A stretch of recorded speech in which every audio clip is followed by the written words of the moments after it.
자, 오늘 창세기 두 번째 시간 강의 시작하겠습니다. 지난주에서 창세기인데 창세기가 굉장히 다이나믹하고 재미있는 내용들이 많이 있어요. 그래서 오늘 아마 지금까지 좀 들어보지 못했던 생소한 얘기들이 좀 나올지 모릅니다. 그래서 하여튼 말씀드리는 것은 하나의 가능성을 말씀드리는 것이고, 이것이 진리는 아니에요. 진리는 성경 말씀뿐이니까 하나의 가능성을 열어두고 한번 보시면 좋을 것 같아요. 창세기 2. 그래서 오늘은 아브라함과 4번, 5번, 아브라함, 이삭, 야곱, 요셉의 여정에 대해서, 그리고 아브라함의 믿음에 대해서, 아브라함의 믿음을 통해서 아까 말씀드린 우리가 믿음이 과연 뭔가, 그래서 믿음이 어떤 것인가, 우리가 좀 가슴속으로 느껴지는 그러한 이야기를 좀 해보려고 합니다. 그래서 보시면 지난주보다 시간이 좀 바뀌었어요. 2219년, 창세기가 2219년 동안의 이야기다라고 하는 것은 나중에 강의를 통해서 상세하게 이야기를 하겠습니다. 자, 지난주에 본 창세기 세 기둥 있었죠. 기원에 대한 얘기, 거룩에 대한 이야기, 언약에 대한 얘기가 각각 7가지가 언급이 되었습니다. 그래서 오늘은 이 아브라함의 번제, 믿음의 기원, 그리고 11조의 기원, 그리고 이스라엘의 기원에 대해서 이제 언급이 될 테고요. 그리고 창조와 파괴, 하나님이 창조하신 창조의 질서를 인간이 파괴하는 역사가 계속 반복이 되고 있는데, 창조의 파괴, 특별히 구별, 이 창세기를 통해서 7명의 사람들의 그룹이 구별되고 있는데, 그래서 아담과 이브, 에덴 동산과 에녹성, 그리고 아벨과 가인, 그리고 이제 네 족장이 구별이 됩니다. 그래서 이런 구별된 내용을 이야기하고, 그리고 언약, 커버넌트에 대해서 7가지 언약이 지금 창세기에서 언급이 되고 있고요. 지난주에 노아의 언약까지 이야기했는데, 오늘은 4가지에 대해서, 4사람과 하신 언약, 실제로는 새 언약입니다.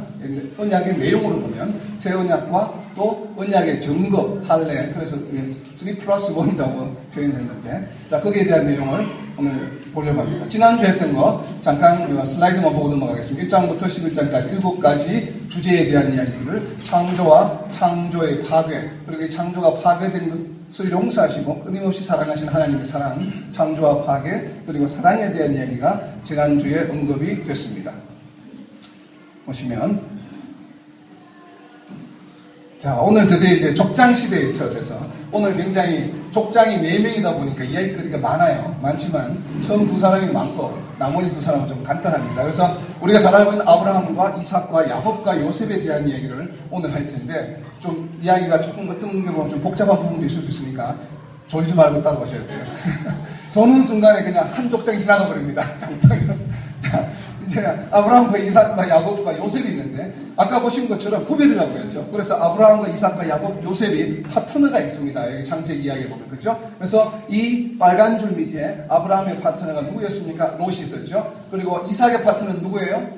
이스마엘이 있고, 야곱의 파트너는 에스가 있고, 요셉은 나머지 형제들이 파트너로 등장을 합니다. 그래서 이제 빨간색 이하는 뭐예요? 하나님의 갈로밖에 난 선택받지 못한 사람들. 빨간색 위에는 뭐예요? 하나님이 선택한 사람들, 선택받은 사람과 선택받지 못한 사람들의 그룹으로 나눠지면서 대비가 되고 구별이 됩니다. 이제 마지막에는 요셉과 형제들 보면 1, 2, 3 오다가 4가 아니고 5죠. 총기가 있으신 분은 이걸 캐치하시죠. 그래서 왜 이렇게 4가 있겠죠. 4가 누군가는 유다가 됩니다. 그래서 이 내용이 이제 처음에는 요셉 선택받고 형제들이 관로받게 되는데, 시간이 흐르면서, 역사가 흐르면서 반대로 바뀝니다. 요셉의 후손들이 버림을 받고 유다가 선택을 받아서 결국은 예수님의 조상이 된다는 것이 지금 신약이 되기 전까지의 흐름입니다. 이 흐름을 이해하셔야. 자, 이제 38장을 한번 창세기 한번 펴보세요. 창세기 38장, 여기 보면은 요셉의 이야기가 37장부터 50장까지 나와 있다고 우리가 보통 분류를 하는데, 왜 그 사이에 갑자기 38장, 유다에 대한 이야기가 나왔는가? 유다, 이 38장 전 한 장 전체가 유다와 다말의 아주 부적절한 관계에 대한 얘기가 여기에 거론이 됩니다. 그래서 보시면 37장을 보시면 엄밀하게 보면 요셉의 이야기라기보다는 야곱의 12아들에 대한 얘기입니다. 야곱의 12아들들이 형제 간의 갈등을 일으키는 장면이 37장에 언급이 되어 있고, 그리고 이어서 38장에 바로 유다와 다말에 관련된 부적절한 관계의 이야기가, 물론 부적절하지만 이것이 바로 예수님의 조상이 되는 그런 이야기가 연결되고, 그리고 이 유다와 다말에 대한 이야기가 끝난 39장부터가 본격적으로 요셉에 대한 이야기입니다. 그래서 보통 이 성경을 이렇게 분류하시는 분들은 대부분 요셉을 37장부터 50장까지 분류를 하고 있는데, 엄격히 말하면 요셉의 이야기는 39장부터 50장이라는 것을 지금 설명을 드리려고 하는 거예요. 자, 그럼 유다와 다말의 얘기가 왜 여기에 요셉의 분류로 되어 있는 37장과 39장 사이에 들어가 있느냐 하는 이유가 저는 두 가지로 봅니다. 하나는 아까 말씀드린 대로 37장에 바로 뭐라고요? 야곱의 12아들들이 형제들 간에 겪는 갈등, 그래서 결국은 요셉을 애굽으로 팔게 되는 현상이 일어나죠. 그래서 꿈 이야기가 나오고 그 꿈 이야기를 괘씸히 여겨서 결국은 시기 때문에 형제들 파는 얘기가 37장에 나오고, 그것이 37장 마지막에 애굽으로 팔려가는 이스마엘 상인들에게 팔려가는 것을 끝이 나고 바로 38장 1절이 뭐가 되느냐 보세요. 38장 1절이 유다가 형제들을 떠납니다. 형제들을 떠나 자기 이제 친구, 세상 친구 쪽으로 가서 우연히 가서 같이 친구 집 놀러 갔다가 만난 여자하고 어떻게 돼요? 동침을 하고 동거에 들어가죠. 결혼이 아니에요. 동거에 들어가서 아이 임신을 해서 아이를 셋을 낳고 거기에서 거주하며 사는 이야기가 나오고, 여러분 잘 아시다시피 그 첫 아들이 죽고 둘째 아들이 죽고 해서 그 다말 며느리가 결국 유다와 관계를 맺음으로써 두 아들 베레스와 세라를 낳는 이 장면에서 끝이 납니다. 그죠? 이 얘기가 38장에 들어가 있는데, 즉 하나님의 이야기가, 족장시대의 이야기가 하나님의 선택받은 하나님의 아들들의 계보를 이어가는 이야기이고 갈로 바뀌는 이야기로 했는데, 이 계보가 요셉에서 계속 요셉에 이어져서 예수님으로 나오지 않는다고 이야기했죠. 그래서 이 12아들의 이야기를 하면서 특별히 예수님의 족보에 올라간 유다에 대한 이야기를 할 필요성이 있었다, 구속사적으로. 그래서 38장에 그 조상이 되었던 유다와 다말에 대한 얘기를 언급하고 있다고 생각하는 것이 첫 번째입니다. 자, 두 번째는 이제는 실질적인 생활을 봅니다. 아까 38장 1절에 보면 형제들을 떠나, 유다가 왜 형제들을 떠나게 되었을까요? 이걸 잘 생각을 해봐야 돼요. 여러분, 우리가 알고 있는 유다는 생각하기 예수님의 조상이니까 굉장히 거룩하고 아주 경건한 사람으로 알고 있는데 실제로 그렇지 않죠. 요셉을 판 장본인입니다, 유다는. 그래서 여러분 이제 37장에 보면 요셉이 팔려가는 과정이 나오는데, 요셉이 야곱의 명령을 받아서 형제들, 목장, 이제 그 목동 일을 하고 있는 형제들 찾아갔을 때 어떻게 합니까? 죽이려고 하죠. 죽이려고 했을 때 장남인 르우벤은 요셉을 죽이는 것을 반대했습니다. 그래서 동생들에게 너 죽이지 마, 해하지 마 하고 구덩이에 잠깐 보관하고 있었다면 넣어두라. 그리고 잠깐 아마도 르우벤이 자리를 비운 것 같아요. 비운 사이에 누가 요셉을 팔자고 이야기하냐면 바로 유다입니다. 그래서 유다가 자기 형제들, 나머지 형제들을 이제 부추겨서 팔자 하니까 형제들 동일해서 팔아버립니다. 그럼 결국 누가 판 거예요? 유다가 요셉을 판 거예요. 그런데 이때 요셉의 나이가 얼마냐면 창세기에 나와 있습니다. 17살이었어요. 그럼 17살이 형들이 판다고 해서 곱게 팔려갔겠느냐? 우리가 알고 있는 요셉은 뭐예요? 모든 것을 하나님의 섭리로 순응하는 사람을 생각하지만, 그러나 이 장면에서는 그렇지 않다 이거죠. 형제들이 파니까 애걸 복구를 하면서 매달렸다 이 말이에요. 응? 팔지 말라고 그러고 뭐 애걸 복구를 하고 또 마음을 아파하고, 그 장면을 유다가 보았어요. 그 보았다는 장면이 어디에 있냐면 창세기 42장 21절을 보세요.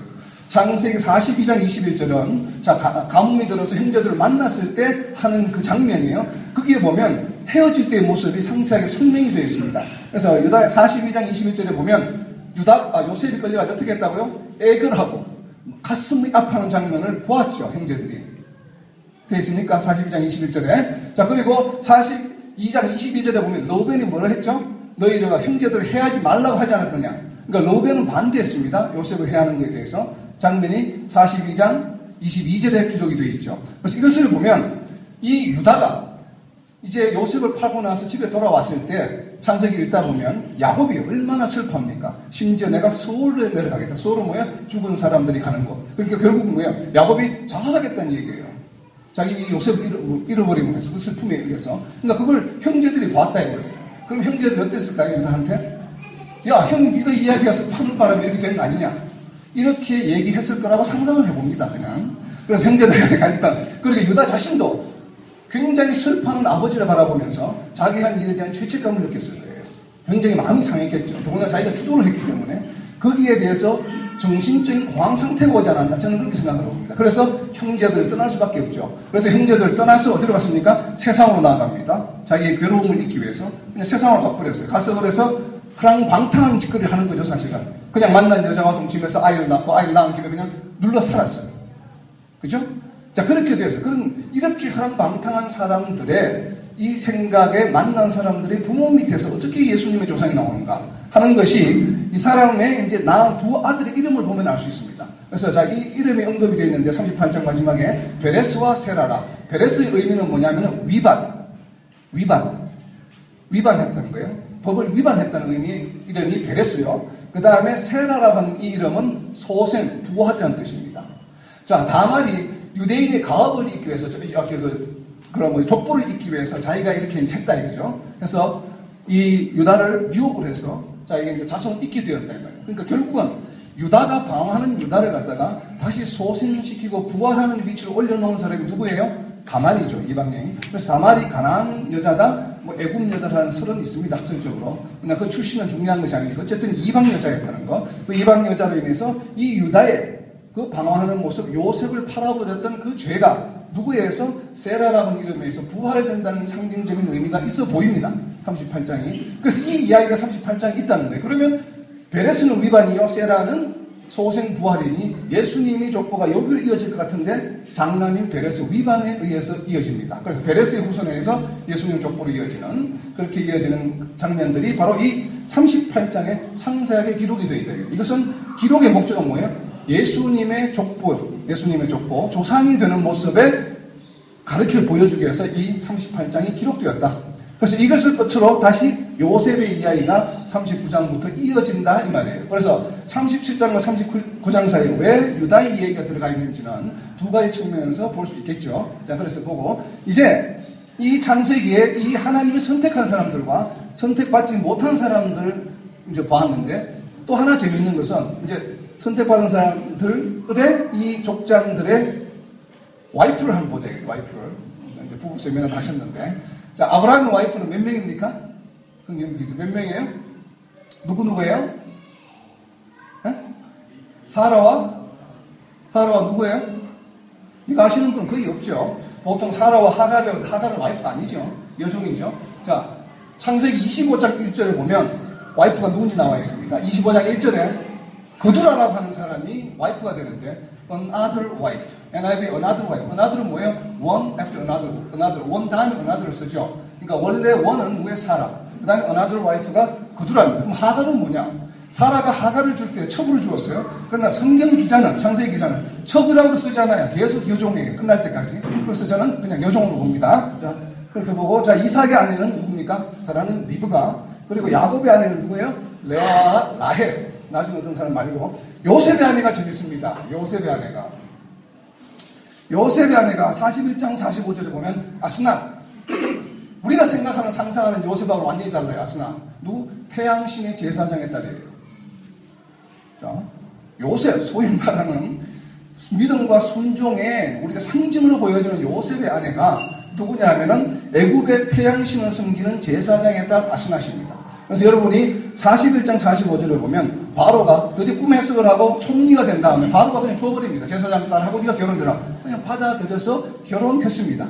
그래서 이 부분을 가지고 설교하시는 재밌게 하시는 분이 있는데, 믿지 않는 여자와 결혼해서 요셉의 신앙이 튼튼하니까 그래서 전도했을 것이다. 그런 건 성경에 나와 있지 않아요. 그냥 상상해서 요셉이 믿음이 좋은 사람이니까 전도했을 것이라고 생각하는 것일 뿐이죠. 그런 얘기는 없죠. 그래서 이제 보면 태양신 제사장의 딸 아스낫과 결혼했다는 것이, 이것이 하나의 주는 어떤 구속사적 메시지가 아닌가 저는 그렇게 봅니다. 왜? 요셉이 계속해서 선택받은 족장으로 인해서 예수님으로 이어지지 않은 이유 중에 하나가 바로 이 제사장의 딸 아스낫 때문이 아니었나라고 생각을 해봅니다. 그냥 이것은 성경에 나와 있는 말씀은 아니고 하나의 가능성을 보는 거고요. 그래서 요셉의 아들 장남 머나세와 차남 에브라임이 있는데, 에브라임이 어떤 역할을 합니까? 여전히 이 요셉 이후에 장자 역할을 해서 여호수아를 배출하죠. 그래서 가나안 정복을 합니다. 그리고 나서 또 솔로몬 이후에 남북으로 갈려졌을 때 여로보암에서 북이스라엘 전체의 초대 왕이 됩니다. 그죠? 그래서 장자 역할을 잘 해갔는데, 결국 남북 나누어졌을 때 북쪽에 뭐야? 19명, 20명의 왕이 전부 다 우상숭배를 하게 되죠. 그 우상숭배의 뿌리가 어디에 있었을까요? 라고 생각해 보는 거예요. 라고. 성경이 그렇다는 것이 아니라, 그래서 결국은 장자의 역할을 잃어버리고 에브라임은 어떤 지경에 이릅니까? 요한계시록 7장에 나와 있는 12지파의 14만 4천 명의 족보에서 사라집니다. 자, 장자로 선택되었던 에브라임이 사라지는 비극을 만나게 되죠. 자, 그러한 것들이 바로 이 요셉의 결혼 문제가 아니겠는가.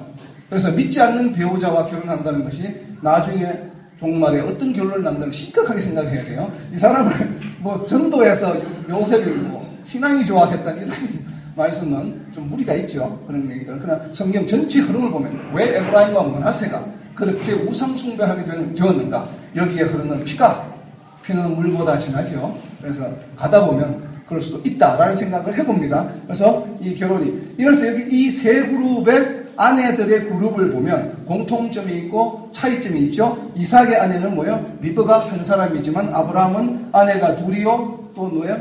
하갈 첩까지 있었죠. 그리고 레하 라헬은 뭐예요? 실바와 빌라까지 첩에서 4명의 아내를 두었고 그리고 얘는 이방신의 제사장의 아내예요. 여러분 보시기에 이 네 그룹 중에 가장 좋아 보이는 아내가 누구예요? 네? 이삭이죠. 그래서 가장 이상적인 와이프를 얻는 장면이 바로 이 이삭의 이야기에 나옵니다. 여러분 이삭의 24장을 한번 펴보세요. 24장 펴보면 24장 이야기가 아브라함이 이삭의 아내를 구하는 장면이 기록이 되어 있는데 정말 지겹도록 기록되어 있습니다. 24절 끝을 한번 보세요. 몇 절까지인가? 67절까지 있습니다. 창세기 50장 중에서 가장 긴 24장이 바로 무슨 얘기예요? 이삭과 리브가가 결혼하는 얘기가 기록이 되어 있어요. 왜 이것이 중요한지는 이삭을 공부할 때 이야기할 겁니다. 지금 잠깐 이야기하면 결혼은 기도에 의해서 하는 것이다. 그래서 아브라함이 기도하고 그 다음에 아브라함이 종 누굽니까? 엘리에셀이 기도하며 갑니다. 그 아브라함이 고향 집으로 가면서 기도하면서 어떻게 기도합니까? 나의 주, 그러니까 아브라함의 하나님. 내가 지금 이제 며느리를 구하러 가는데 하나님께서 나타내 보여 주시옵소서. 그래서 나의 주 아브라함이 복을 받게 하시옵소서 하고 기도가 끝나기도 전에 우물가에 아가씨가 하나 이쁜 아가씨 나타났죠. 바로 그게 리브가입니다. 하나님의 기도 중에 하나님의 선택에 의해서 나타난 리브가예요. 그러면서 리브가가 어떤 품성을 보여줍니까? 우물에서 물을 길러서 나그네를 대접하는 아주 따뜻한 품성을 보여주죠. 사람만 하는 게 아니죠. 같이 온 10마리 낙타의 물을 다 먹였어요.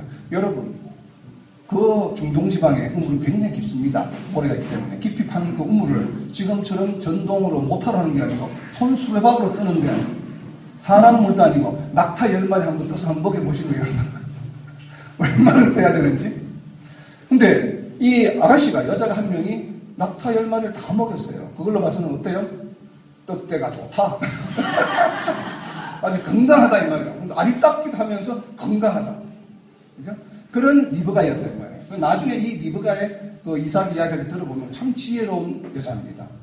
근데 이것을 또 반대로 해석해서 강의하시는 분들도 있어요. 왜 성경에 기록이 안 나오기 때문에 리브가의 죽음에 대한 얘기가 안 나와요. 창세기에. 그래서 이제 그렇게 하는데 근데 궁극적으로는 이 네 그룹을 비교해보면 분명히 상징이 있습니다. 구별하죠. 이 창세기에 계속 구별을 하고 있죠. 선택받은 사람과 선택받지 못한 사람들. 아내들의 그룹에도 구별이 있습니다. 그래서 이 리브가를 특별히 리브가는 그래서 이삭과 뭐야? 백년해로 하죠. 혼자죠, 혼자. 와이프가 하나. 정상적인 하나님의 창조의 질서에 부합하는 아담과 이브의 모습을 나타내 보여주고 있죠. 그래서 그러한 분이 나중에 24장이 결혼에 관한 얘기고 이 결혼에 관한 얘기가 창세기에서 대단히 중요한 위치를 차지하고 있다는 것만 기억을 하고 자, 다음으로 넘어갑니다. 자, 롯.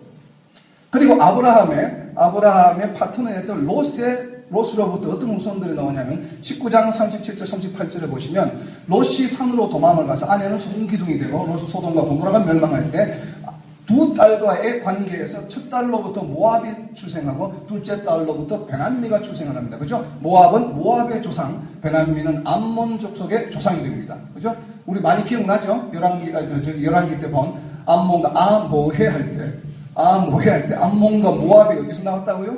롯의 하나님의 선택을 받지 못한 사람의 후손이라 이 말. 그러니까 끊임없이 이스라엘을 괴롭히죠. 갈로 밖에 있는 사람들이라는 걸 보시고 그 다음에 이스마엘로부터는 12아들이 나오고 12두령이 나오고 세상적으로 너희 나라를 번성시켜주겠다고 하나님께서 약속하십니다. 18장에서. 왜 그래요? 아브라함의 자손이기 때문에. 하갈의 자손이 아니라 아브라함의 자손이기 때문에 이 이스마엘 12아들이 번성해서 대제국을 이루죠. 지금 중동지방을 다 장악하고 있죠. 중동지방에 지금 현재 한 19개 이슬람 국가가 있는데 이 대부분이 바로 이 이스마엘의 후손들이 현재 약 영적 이스마엘 후손과 합치면 약 14억 명, 전 세계 인구의 22%에 해당합니다.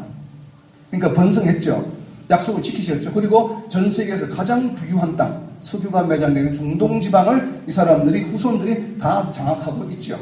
자, 그럼 아브라함 후손 중에 다른 후손 이삭 계열의 우리 크리스찬들은 지금 얼마냐? 22억. 그럼 22억 플러스 14억 36억. 전 세계 인구의 절반이 아브라함의 후손이라고 지금 이야기할 수 있죠. 그래서 하늘의 별처럼 번성시키는 그 구속사적 성취가 어느 정도 이루어져 가고 있죠. 자, 그런 측면에서 이 이스마엘은 12아들을 봅니다. 그런데 이 이스마엘이 누구랑 결혼을 해요? 애굽 여자랑. 자기 어머니와 동향인 애굽 출신의 여자랑 결혼을 합니다. 애굽 여자랑 결혼한 사람이 누가 있어요? 또 이스마엘과 여기 요셉이 있죠. 그래서 이 애굽 여자와 결혼한 두 사람이 지금 이 표에서 보이죠. 자, 그 다음에 에스의 후손들은 누굽니까? 유명한 아모헤의 제일 밑에 있는 에돔. 결국은 뭐예요? 11개에서 끊임없이 괴롭혔던 오른쪽에 있는 세 나라의 이름이 암몬과 모압과 에돔이 다 이 롯과 에서의 후손들이다 이 말이에요. 자, 그리고 이제 요셉의 형제들은 어떻게 됩니까? 지구상에서 사라집니다. 흔적도 없이 없어졌어요. 지금 있는 유대인들은 그야말로 유대 족속들이에요. 나머지 형제들은 다 흩어져 사라지고 없다. 이것이 전체적으로 지금 창세기를 구성하고 있는 민족들의 12아들들의 모습이에요. 그죠? 4대 족장들의. 자, 이제 도표가 이 1948년을 아브라함으로 시작해서 창세기 요셉이 죽을 때가 2219년이다. 이거는 BC가 아니에요. 제가 강의하는데 빨간색은 BC고 까만색은 이건 뭐예요? 아기예요, 아기. 아기가 뭐예요? 아담의 기원. 당분의 기원을 담기라고 그러듯이 우리도 그냥 아기라고 불러봤어요. 그래서 아기. 그러니까 아담이 출생한 지 2219년 만에 창세기가 끝났다 이 말이에요, 요셉에. 근데 창세기 50장을 다 읽다 보면 야곱이 요셉을 언제 낳았는지에 대한 얘기가 없습니다. 몇 살에 낳았는지를. 근데 어떻게 찾아냈느냐. 그래서 제가 한동안 이것을 비워놨어요. 찾지를 못했어. 또 집념의 산에 찾아냈죠. 또 찾아내는 방법이 있어요. 요셉의 나이에 관련된 구절 딱 한 구절 나옵니다. 요셉이 총리가 되었을 때 30살이었다. 자, 이걸로 풀 수 있어요. 어떻게 푸느냐. 요셉이 총리가 되었을 때 30살 딱 1번 있어요. 그 다음에 야곱이 50장에 보면 야곱이 죽었을 때가 몇 살이냐면 147세 때 죽는데 147세 때 죽는데 애굽에 17년간 머물렀다는 얘기가 있어요. 그러면 애굽에 언제 왔어요? 몇 살 때? 130세 때 왔죠. 그죠? 130세 때. 자, 두 개의 정보가 왔죠. 야곱이 입애굽한 게 130세 때 왔어요. 요셉이 총리가 됐을 때가 30살이에요. 그럼 요셉과 야곱이 언제 만났어요? 자, 이걸 계산해보면 요셉의 바로의 꿈을 요셉이 해석을 할 때 7년간 풍년이요 7년간 흉년이 들 거라고 얘기했기 때문에 언제 왔어요? 7년 풍년이 지났죠. 그리고 기근이 들었죠. 또 기근이 들었을 때 왔어요.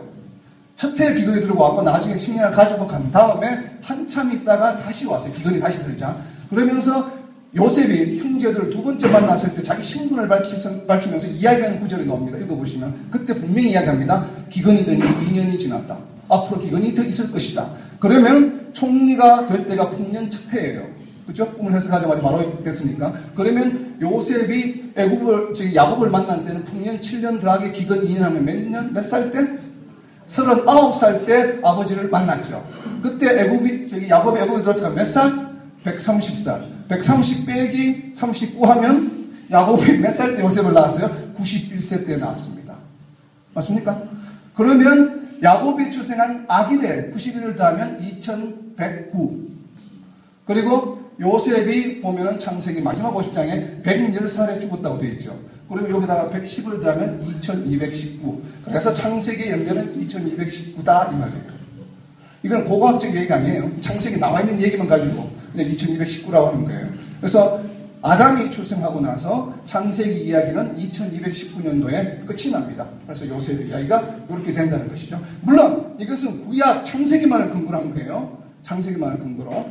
그러나 사도행전 7장 4절을 하면은 60년을 더 돼야 됩니다. 여기서 그 얘기 자세한 얘기는 나중에 합니다. 그래서 하여튼 이것은 창세기만을 가지고 푼 얘기고, 그리고 만약에 사도행전 7장 4절에 스데반 집사가 설교하는 장면을 대입하게 되면 2279년이 될 수밖에 없는 상황이 벌어집니다. 그 자세한 얘기는 조금 이따 하도록 할게요. 그래서 이 아브라함의 이 얘기를 보면 이 8개의 키워드가 보여집니다. 그래서 키워드는 쭉 한번 보시고 아브라함에 대해 상세하게 이야기할 거기 때문에, 자, 이삭에 대해서도 역시 아까 이야기했죠. 결혼에 대한 얘기. 그리고 복을 어떻게 받는가, 하나님 우리에게 어떻게 복을 주시는가에 대한 얘기가 이삭의 키입니다. 붉은색으로 해놓은 것이 다른 키워드도 있지만, 그리고 야곱에 대한 것은 그야말로 갈급함이죠.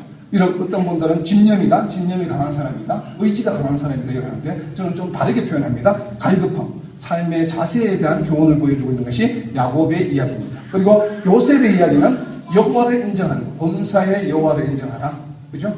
자만 3장 6절에 있는 범사의 여호와를 인정하라. 그리하면 너의 길을 인도하여 주시리라 하는 그 삶의 모습을 요셉이 보여준다. 그래서 전체적으로 이제 우리가 영적으로 보면 아브라함 이야기는 바로 우리의 신앙의 모형을 보여주고 있고, 이삭은 우리 생활의 모형을 보여주고 있고, 야곱은 삶의 자세, 이 생활의 모형에 대한 삶의 자세, 요셉은 우리 신앙의 모형에 대한 신앙관을 보여주고 있다라고 이야기할 수가 있다 이 말이에요.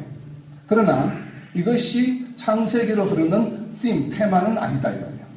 창세기를 여러분이 잘 공부 읽다 보면, 오늘 제가 새벽에 너무나도 기뻐서 할렐루야 했는데 창세기 씀을 발견했대요. 들려주셨대요.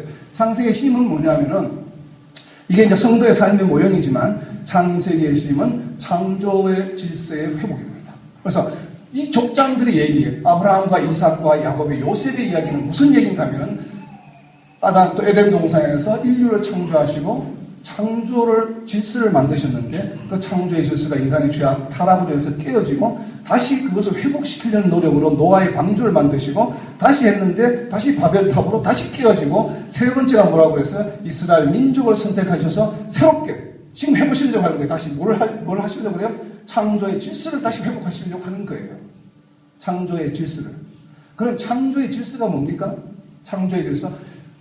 우리가 아담과 이브를 창조하시고 나서 하나님께서 뭐라고 뭐라고 명령하셨어요? 너희는 생육하고 번성하라. 자, 창조 질서, 인간을 창조하신 것의 첫 번째 질서는 뭐냐면 우리는 생육하고 번성하는 거죠. 첫 번째, 생육하고 번성하는 것이 창조의 질서예요. 두 번째는 뭐예요? 하나님과 인간 간의 관계. 그죠? 내가 여호와가 하나님이시다. 내가 너희 하나님이다. 너를 창조한 창조주다. 그래서 내가 영원히 너희와 함께 하리라 하는 것이 두 번째 창조의 질서예요. 세 번째는 뭐예요? 에덴 동산에서 사는 거예요.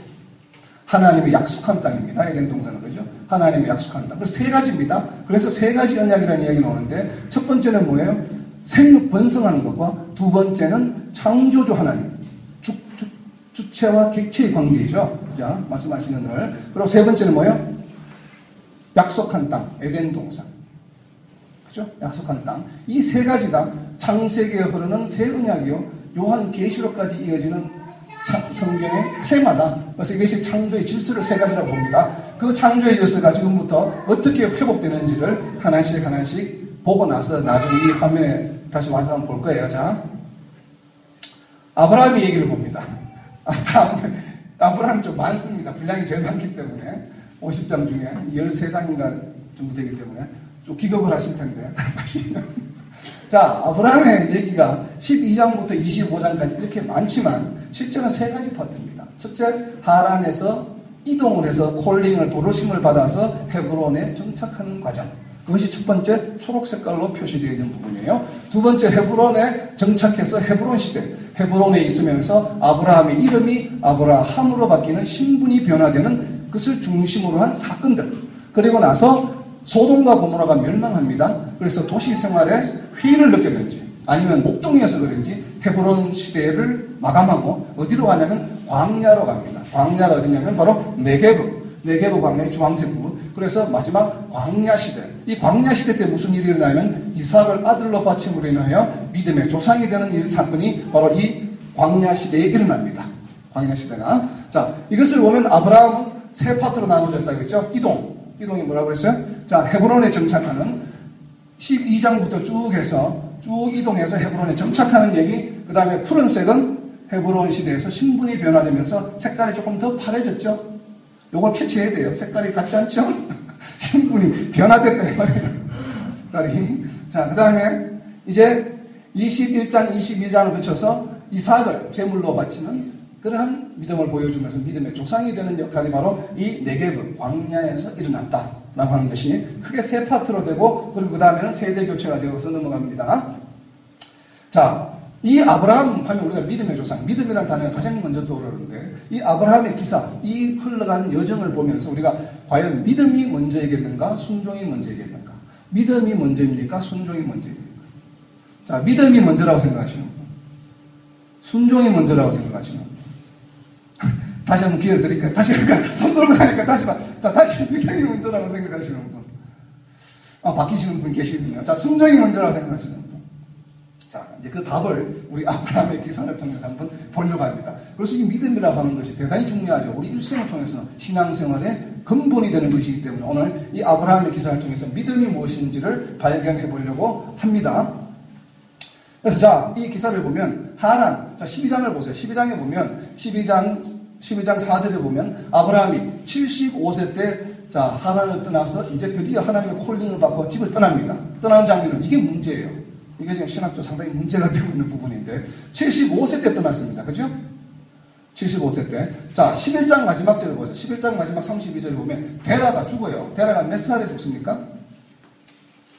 11장에 보면 205세 때 죽죠. 아브라함이 몇 살 때 떠났다고요? 자기 나이가? 75세 때. 그럼 데라가 지금 몇 살이에요? 아브라함이 떠날 때? 자, 잘 모르겠죠. 그럼 데라가 몇 살 때 아브라함을 낳았는지 봐야죠. 그래서 11장 26절에 보면 70세 때 아브라함을 낳았다 되어 있죠. 그럼 데라가 그때가 몇 살이에요? 아브라함이 75세가 됐으니까 145살. 그럼 데라는 아브라함이 떠난 후에 60살 더 살다 죽었죠. 그래서 앞부분에 나는 아버지 집을 떠나라는 말이 성립이 돼요. 그죠?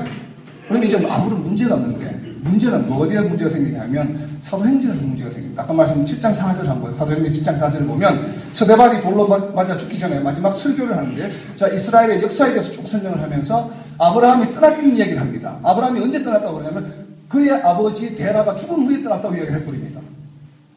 그럼 어떻게 돼? 데라가 언제 죽었다고요? 205살 때 죽었어요. 죽은 후에 떠났다면, 그러면 205세 때 떠났다는 얘기 아니에요, 아브라함이? 그때가 아브라함 나이가 몇 세? 75세. 그러면 아브라함은 몇 세 때 태어났어요? 205 빼기 75 하면 되죠. 130세 때. 130세 때 아브라함이 태어나야 정상이죠. 그런데 그 바로 앞에 있는 족보를 보면 11장 26절에 데라는 아브라함을 70세 때 낳았다. 안 맞죠? 그래서 이제 많은 학자들이 이렇게 이야기합니다. 우리가 데라가 난 사람이 아브라함과 또 누구예요? 두 명 더 있죠? 맞죠? 데라가 난 게 아브라함과 하란과 나홀이 있죠. 그러면 가장 신앙적으로 영적으로 먼저 된 사람을 앞에 쓴다라고 보통 그렇게 쓰니까 유대에서는. 그렇죠? 시드기야 왕도 마지막 남유대 4명의 왕도 그랬죠. 순서가 뒤에 있는 놈이 제일 앞에 나왔죠. 그죠? 그런 것처럼 그러면 아브라함이 장남이 아니다. 하란이 장남이다. 이미 죽은 사람. 그래서 그 딸이 나홀과 결혼해서 낳은 아들, 딸이 리브가죠. 그쪽에 이제 외손녀가. 자, 그렇게 되는 것처럼 미리 죽었다고 생각합니다. 그래서 그렇다고 하면 130년에 낳은 것이 맞다. 이렇게 주장하게 되면 아까 창세기 연대가 어떻게 된다고요? 60년 더해되죠. 아까 표에서 더해집니다. 그러나 창세기만 보면 우선 아브라함은 70세 낳은 걸로 보자 이 말이에요. 보면은 아까 이야기한 대로 이것이 맞다 이 말이에요. 이것은 신학적 논란이 있는 얘기이기 때문에 우리가 언급하지 않고 저는 창세기를 그냥 따릅니다. 왜? 스데반 설교했다가 말은 그렇게 했지만 용기해서 워낙 긴 역사를 이야기하다 보니까 그냥 데라가 죽고 떠나고 나서 데라가 죽었다 이거 어쨌든 거예요. 그래서 이야기했다가 저는 이야기해 보려고 노력합니다. 실제로 안 되지만 어찌됐든 간에 여하튼 간에 그런 문제가 있다 이 말이에요. 그래서 어쨌든 그런 거 알고만 계시고, 자, 구약만 보면, 그러나 히브리 성경에 보면 전자가 안 맞게 되어 있습니다. 왜? 히브리 성경에는 신약이 아직 안 나와 있기 때문에. 자, 그러면 이제 그런 걸 보시고, 그 다음에 재밌는 구절이 12장 6절에 드디어 이제 떠났습니다. 떠날 때 어떻게 떠납니까? 12장 4절을 보면 하나님께서 아브라함이 어디로 떠나라고 그랬어요? 너희 집을 떠나라고 할 때? 갈 방향을 가르쳐 주잖아요. 네게 보여줄 땅으로 가라고 그랬어요. 창수씨 나가서 보여주는 곳이랑 가보세요. 어디로 가야 돼? 어디로 가야 됩니까? 보여주는 대로. 그럼 내 맘대로 가면 되죠. 내 보이는 대로 가면 되니까. 그렇죠? 내 보이는 대로 가면 되죠. 보여줄 땅으로 가라고 했으니까 보여주는 대로, 눈에 보이는 대로, 발길 닿는 대로 가면 돼요. 이게 굉장히 영적인 의미가 있습니다. 이것이. 그래서 어디로 갔습니까? 세겜으로 갔어요. 세겜으로 가니까 하나님께서 이야기하세요. 보세요. 12장 7절에서 이 땅을 내 후손들에게 줄 것이다. 했어요. 그래서 그것이 제단을 쌓고 예배를 드렸습니다. 그럼 그 땅에 있어야 되는데 안 있어요. 바로 이동해요. 베델과 아이 사이로 남쪽으로 더 내려옵니다. 거기서 또 제단을 쌓아요. 여기서 또 있지 않아요. 또 움직여 어디로? 남방으로 12장 9절로 계속 남쪽으로 가고 있어요. 그래서 어디가 옵니까? 기근이 생겨서 애국까지 갑니다. 그죠? 자, 이것을 잘 기억하고 있었어요. 분명히 보여줄 땅으로 가라고 해서 가서 내 후손에게 땅을 준다고 그랬는데 거기서 안 입고 계속 내려왔어요. 그래서 이 혹자는 이렇게 강의하시는 분도 있습니다. 아브라함의 믿음이 부족했어요. 계속해서 내려갔다. 근데 그것이 아니라는 것을 조금 있으면 알 수 있게 됩니다. 자, 그 다음에 애굽으로 가서 어떤 일이 납니까? 유명한 얘기는 하죠. 사례를 누이라고 해서 속여서 아내로 뺏기죠. 바로에게. 이건 그냥 뺏긴 게 아니라 동침했어요. 바로가 하룻밤을 지냈습니다. 아내를 완전히 뺏기는 일이 일어납니다. 여기서 그 덕분에 뭐예요? 가축과 은금이 풍부해지게 되었죠. 그죠? 그러한 것이 있고, 자, 이 네게브로 다시 올라오게 되는데, 네게브가 어딘가 하면은, 바로 네게브가 여기 이스라엘 남쪽 사막지의 광야 지역입니다. 이 땅이 누구에게 주어졌어요? 시므온에게 주어졌다고 지난번에 봤죠. 시므온에게 주어졌어요. 이 척박한 땅이어서 시므온 족속이 살지 못하고 뭐예요? 전국으로 다 흩어져 버렸다. 바로 그 땅에 지금, 그 땅으로 지금 오고 있는 게 네게브예요. 자, 여우에, 하라는 이 정도의 거리만큼 더 위에 있습니다. 거기서 쭉 내려와서 떠나서 어디로 왔어요, 아까? 세겜에 왔죠. 세겜에 와서 여기서 제사를 지내고 어디로 가냐면 베델 옆에 아이 사이로 갔습니다. 그죠? 이동했어요. 그리고 여기서 기근이 되니까 애굽으로 내려갔죠. 애굽으로 내려갔다가 다시 또 지금 네게브 이 광야 지역을 통해서 다시 올라오고 있는 장면이 지금 방금 본 네게브예요. 그죠? 지금 네게브에 다시 이제 오고 있죠. 여기 네게브에. 그 다음에 다시 아까 왔던 베델, 아이와 베델 사이로 다시 올라옵니다. 지금. 아브라함이 다시 와서 여기서 뭘 하게 되면 롯과 결별합니다. 왜? 인구가 많아져서 우물 하나로 이제 못 견디게 돼요. 그러니까 니는 네가 갈 곳으로 가, 나는 나에게 갈 곳으로 가자. 동하면서 하리라 하는 그 말이 나오죠. 여기서. 그래서 롯은 어디로 갑니까? 소돔, 아주 좋은 물이 있는 물가의 평지로 가고, 자기는 어디로 갑니까? 하나님께서 이때 다시 나타나셔서 또 한 번 이야기합니다. 네 눈에 보이는 거 다 줄게. 그러고 끝나지 않고 네가 한번 동산 한번 돌아다녀봐. 플러스 보너스까지 받았어요. 이제는 그 자리에서 눈에 보이는 것이 아니고 네 한번 돌아다녀봐. 그러면서 보는 거 다 줄게 해서 돌아다닙니다. 말씀대로 순종해서 돌아다니면서 어디로 갑니까? 헤브론으로 갑니다. 헤브론으로. 그래서 헤브론에서 정착을 합니다. 이것이 이제 이름이 마므레가 상수려는 마므레는 헤브론을 의미한다고 창세기 나중에 나옵니다. 그래서 이제 숲을건지 여기서 다시 한번 하나님께서 언약을 주십니다. 티끌 언약. 티끌과 먼지의 티끌과 같이 셀 수 없을 정도로 많이 주겠다. 근데 아직도 아이가 없어. 75세를 떠나서 지금 그 10년이 됐는데도 아직 아이도 안 주면서 하나님께서 계속 반복해서 별같이 줄게, 티끌같이 줄게, 번성가 아니라 계속 이러고 계신다 이 말이에요. 열 받겠습니까? 안 받겠습니까? 아브라함이. 응? 그래서 보니까 티끌 언약에 또 제단을 쌓았어요. 그래서 총 4번의 제단을 쌓았는데 아브라함이 애굽에 가기 전에 2번, 갔다 오고 나서 1번, 해서 2번을 제단을 쌓게 되는데 또 제단을 쌓았어요. 그래서 지금부터 이제 드디어 이 푸른색 헤브론 시대가 열립니다.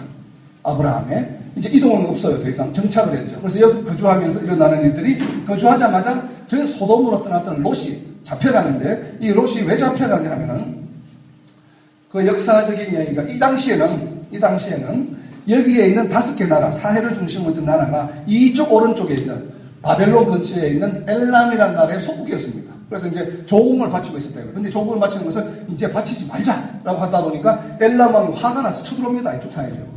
쳐들어와서 이것을 무찌르고 막 포로들을 잡아가는데 롯이 재수없게 거기 같이 있었어요. 그래서 롯을 붙잡아서 이렇게 막 당으로 가는데 그 소식을 들은 아브라함이 의협심이 강하게 318명을 데리고 대군을 쫓아갑니다. 그죠? 엘람이 왕국 아주 큰 군대인데 318명을 데리고 자기가 있던 헤브론에서 어디까지 쫓아가냐면 단까지 쫓아가서 다 물리치고 뺏어옵니다. 도로. 그러니까 대단한 거죠. 대단한 그 하나님의 역사가 일어났는데 여기서 그죠? 그래서 이제 이 롯이 성전을 하게 됩니다. 318명을 쌓아서 롯을 구하고 나올 때 돌아올 때 두 명의 왕이 마중을 나옵니다. 아까 소돔이 엘람이 완전히 쑥대밭에 젖혀서 소돔의 왕이 나오고 또 한 왕이 나오는데 이 한 왕이 바로 멜기세덱인데 이 멜기세덱은 어디의 왕? 살렘의 왕 멜기세덱. 살렘 거기서 많이 듣던 이름이죠. 살렘 무슨 살렘? 예루살렘. 그러니까 지금은 상징적으로 예루살렘의 왕은 누구다? 예수님. 그래서 멜기세덱이 예수님을 대표한다. 이 멜기세덱이 보면 제사장이라고 이야기합니다. 높으신 하나님의 제사장. 이 당시 아브라함 시대 이미 하나님의 제사장이 있었다는 거예요. 하나님 제사장이 있었어요. 그게 누구라고요? 멜기세덱.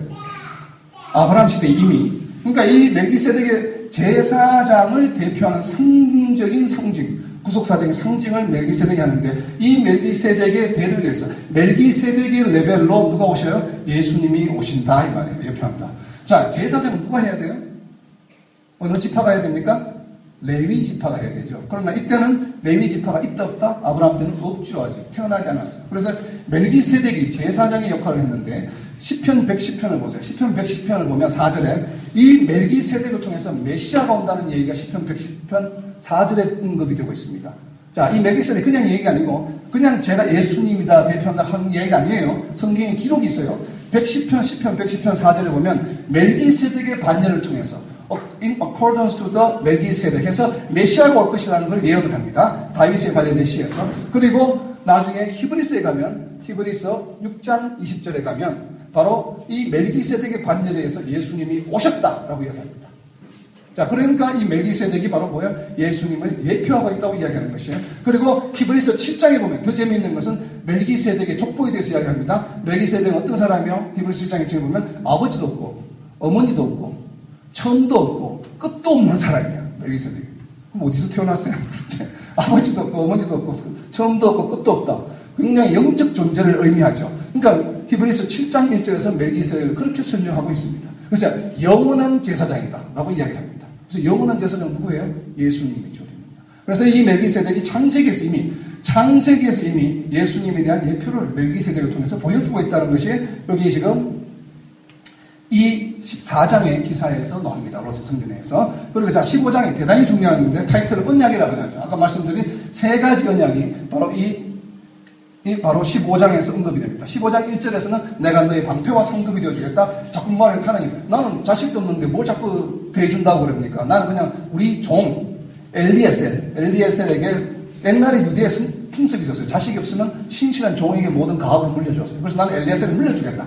이렇게 이야기를 했다 이 말이에요. 그러니까 아니다. 네가 자손이 날 것이다. 뭐 지금 10년 동안 지금 75세 떠날 때부터 이야기가 지금 아직도 없는데 뭐 이런 마음이 있었다 이 말이에요.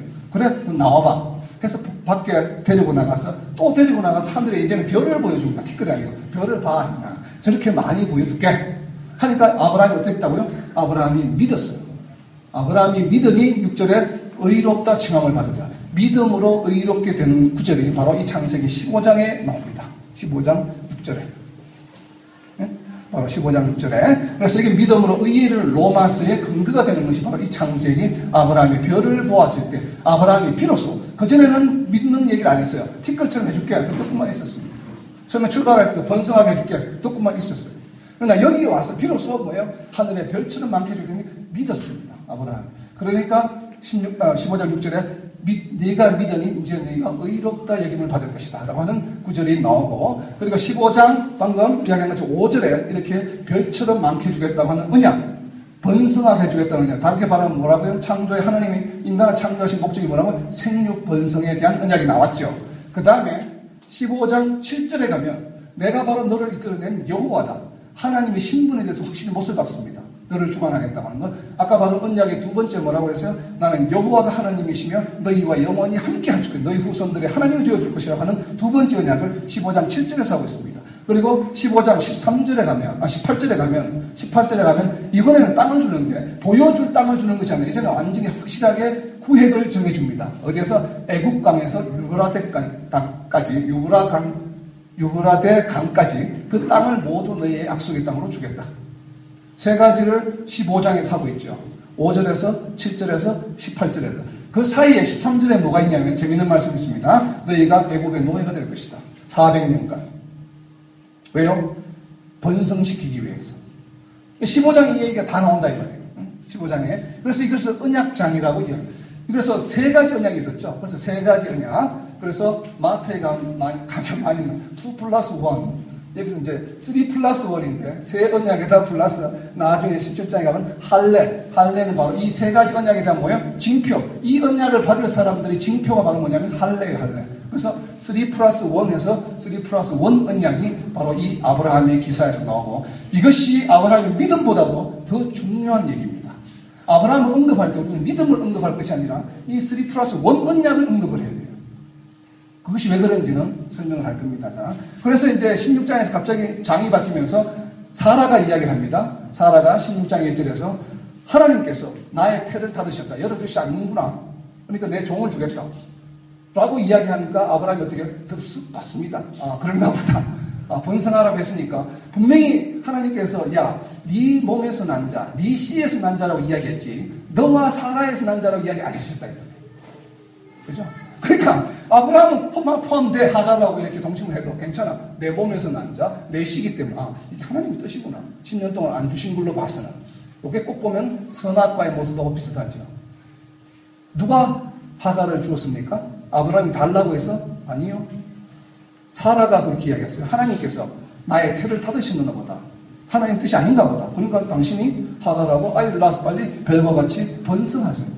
꼭 사탄이 이브를 하와를 유혹하는 모습하고 그의 유사한 것이 장면이 겹쳐지죠. 그래서 결국은 아브라함이 그래서 이스마엘을 낳게 되죠. 그때가 언제? 하란을 떠난 지 10년이 되었더라.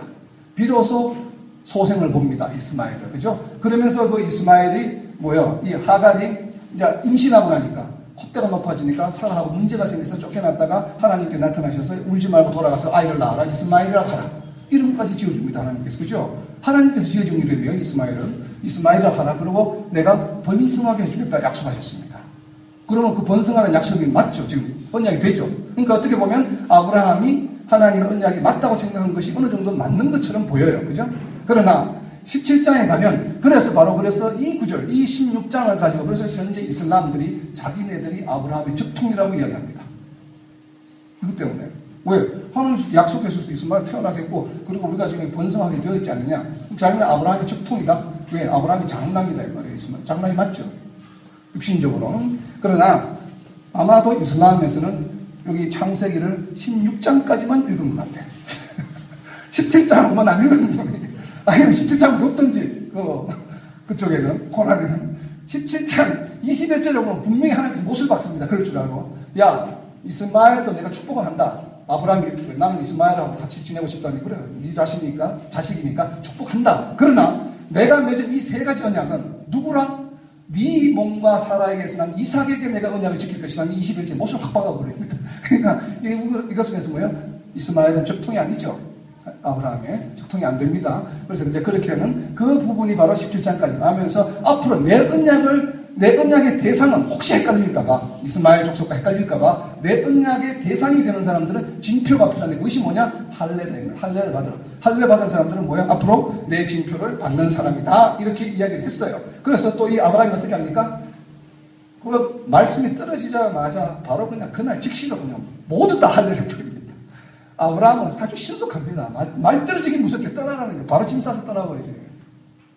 할례를 받으라 그러면 내일 있다 하고 대표적으로 우리만 하고 나머지 종들은 다음 주에 해. 이래도 될걸. 그냥 당일치기로 그냥 모두 전 남자들이 다 할례를 해버립니다. 날. 그래서 이제 할례를 받은 징표가 되고 그리고 나서 이삭에 대한 예언을 다시 하는데 그 장면이 어디에 나오냐면 18장에 나오는데 18장 한번 보세요. 18장 재밌는 이야기가 나오는데 세 사람이 아브라함의 장막으로 다가오죠. 그러니까 또 어떻게 해요?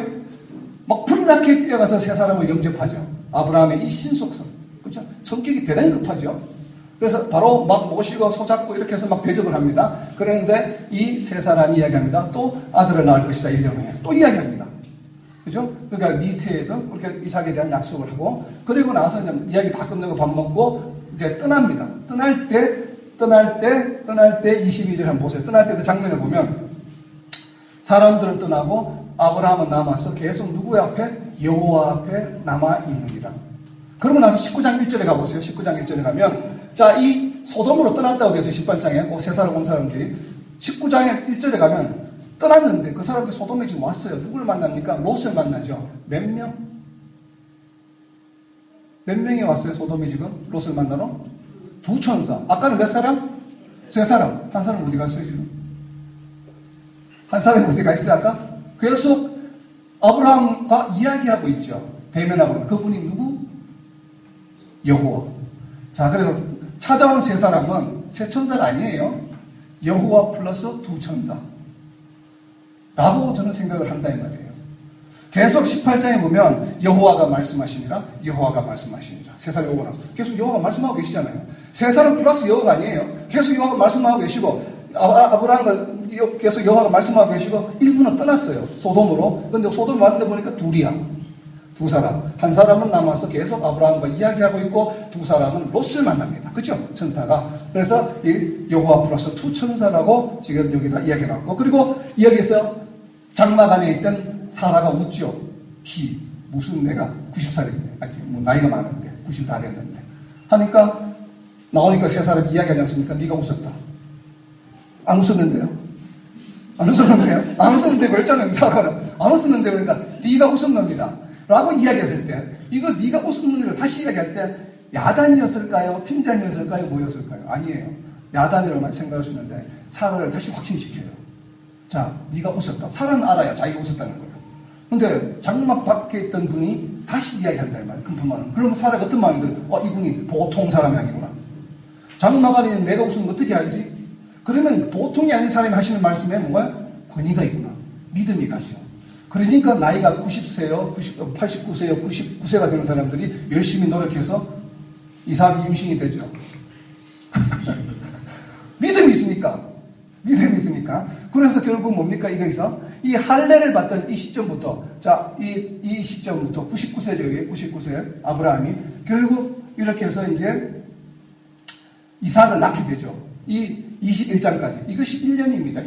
1년간 사이에 일어난 일들이죠. 그래서 그 사이에 보면 뭡니까? 소돔과 고모라가 19장에서 멸망합니다. 소돔과 고모라가. 멸망하니까 이 소돔과 고모라가 멸망할 때 롯이 도피해서 아까 이야기했던 모압과 베냐민이 태어났죠. 그래서 여기에서 아브라함이 이사를 합니다. 소돔과 고모라가 멸망할 때 뭘 합니까? 아브라함이 기도를 하죠. 중보의 기도를.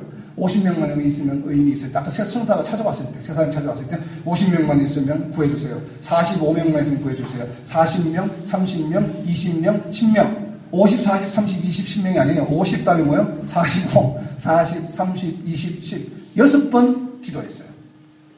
그래서 소돔이 멸망했죠. 거기서 아브라함이 한 번 더 기도했으면 의인이 한 명도 없더라도 구해주시면 안 될까요? 그래서 소돔 안 망했어. 하나님이 들어주셨을 테니까. 자, 여러분, 이게 굉장히 중요한 영적 의미가 있습니다. 소돔이 대단히 큰 도시였어요. 아브라함 생각에는 그 큰 도시에 최소한 의인 10명은 있지 않겠는가라고 안일하게 생각했어요. 우리 벵갈로에 의인이 10명이 있을까요? 있을 것 같죠? 여러분 생각에. 그 아브라함이 그랬다 이 말이에요. 그러니까 이 정도면 됐구나. 내 기도가. 이제는 소돔이 안 망했구나 생각하는 순간에 뭐예요? 멸망했다 이 말이에요. 우리가 중보기도의 모범을 보여요. 중보기도는 어떻게 철저하게 돼, 완벽하게. 의인이 한 명이 없을지라도 멸망하지 말고. 그러면 이거 빼도 박도 못해. 한 명이 없는 걸 뭐. 한 명이 없어도 돼. 아무도 없으면 멸망을 못 시키죠. 그죠? 그러니까 중보기도를 할 때 우리가 철저하게 기도를 구체적으로 대충 이 정도면 되겠지 하는 생각을 해서는 안 된다 이 말이에요. 그 모습을 이 아브라함의 중보기도를 통해서 볼 수 있습니다. 여기에서 아브라함이 충격을 받은 것 같아요. 소돔이 멸망한 모습, 불로 멸망되는 것을 보고 그래서 도시 생활에 환멸을 느꼈는지 모르겠어요. 아니면 목동이었기 때문에 도시 생활이 적응이 안 되었을 수도 있어요. 그래서 이제 사막으로 갑니다. 광야로. 라고 이렇게 보통 생각을 하는데 저도 그런 생각이 드는데 그러나 아까 뭐라고 그랬어요? 이 족장들의 모든 이야기가 뭐예요? 창조 질서의 회복이라고 하는 것을 머릿속에 두고 본다면 왜 아브라함은 헤브론 도시 생활 근처의 생활을 버리고 광야로 갔을까? 풍요로운 헤브론 생활을 버리고 왜 광야로 나갔을까? 왜 애굽 땅에서 출애굽을 했을까? 이것이 연상이 된다 이 말이에요. 광야로 나가게 된 이유가 왜요? 민족 번성을 하고 그 다음 단계로 넘어가는. 그래서 광야의 생활을 아브라함이 자처를 해서 갑니다. 그것이 이제 이렇게 해서 이삭이 쭉 해서 이제 하는데 여기서 또 한 번 이 광야에 가서 광야 아까 본 그 네게부의 왼쪽 위에 보면 그랄 땅이라고 하는데 이건 성읍이에요. 이 성읍에는 왕의 이름이 뭐냐면 아비멜렉이에요. 아비멜렉의 이름의 뜻은 아비는 그야말로 my father입니다. 우리말로 똑같죠. 아비. 멜렉은 몰렉이죠. 그러니까 몰렉이 나의 아버지다. 이것이 이제 그 그랄 땅의 왕의 이름인데 자, 거기에서 또 사라를 뺏기죠. 사라를 또 뺏깁니다. 끌려갔죠, 사라가. 끌려갔어요. 사라가 끌려가서 하나님이 현몽해서 아비멜렉에서 야야야 돌려보내. 손대지 마. 이렇게 해서 이번에는 나옵니다. 왜요? 아까는 어떻게 됐어요? 애굽에서는 동침을 하고 부부관계를 맺었어요. 지금 여기 뭐예요? 그냥 쫓겨갔다가 현몽해서 다시 돌아옵니다. 무슨 차이예요? 무슨 차이입니까? 여기에서는 애굽에서는 이름이 뭐예요? 사레. 여기서 뭐예요? 사라. 여기서는 망국의 어머니예요. 망국의 어머니 함부로 못 건드렸죠. 하나님이 지켜주시기 때문에. 그래서 그냥 돌아옵니다. 돌아온 이야기가 이제 여기 아비멜렉의 이야기가 있고, 그리고 이삭의 출석에서 첫 할례를 하죠. 8일 만에. 그러니까 하나님이 언약의 징표를 주신 할례를 처음 실행한 사람이 누구예요? 이삭이다 이 말이에요.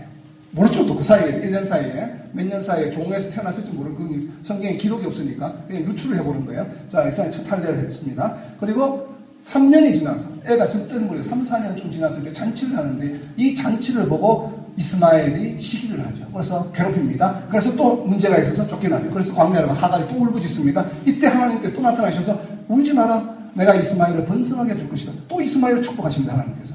아까 여기서도 임신해서 쫓겨났을 때도 축복하셨고, 그러니까 지금 14살에서 7년이 지났으니까 지금 여기 뭐예요? 거의 20살 가까이 됐을 때. 그렇죠? 20살 됐을 때도 또 이렇게 해줍니다. 축복을. 그리고 아브라함이 아까 여기 17장에서 나는 아브라함하고 이스마엘을 그냥 물려주고 살 겁니다. 할 때 또 축복하죠. 이스마엘을 무려 3번이나 축복하십니다. 그러니까 지금 중동 땅에 살면서 잘 먹고 잘 살고 있죠.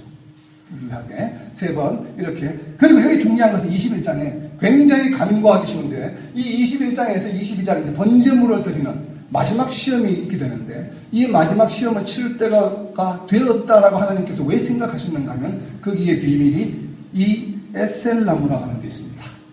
제가 이걸 보고 정말 기뻤습니다. 에셀나무. 자, 제단을 쌓고 여호와 이름을 불렀어요.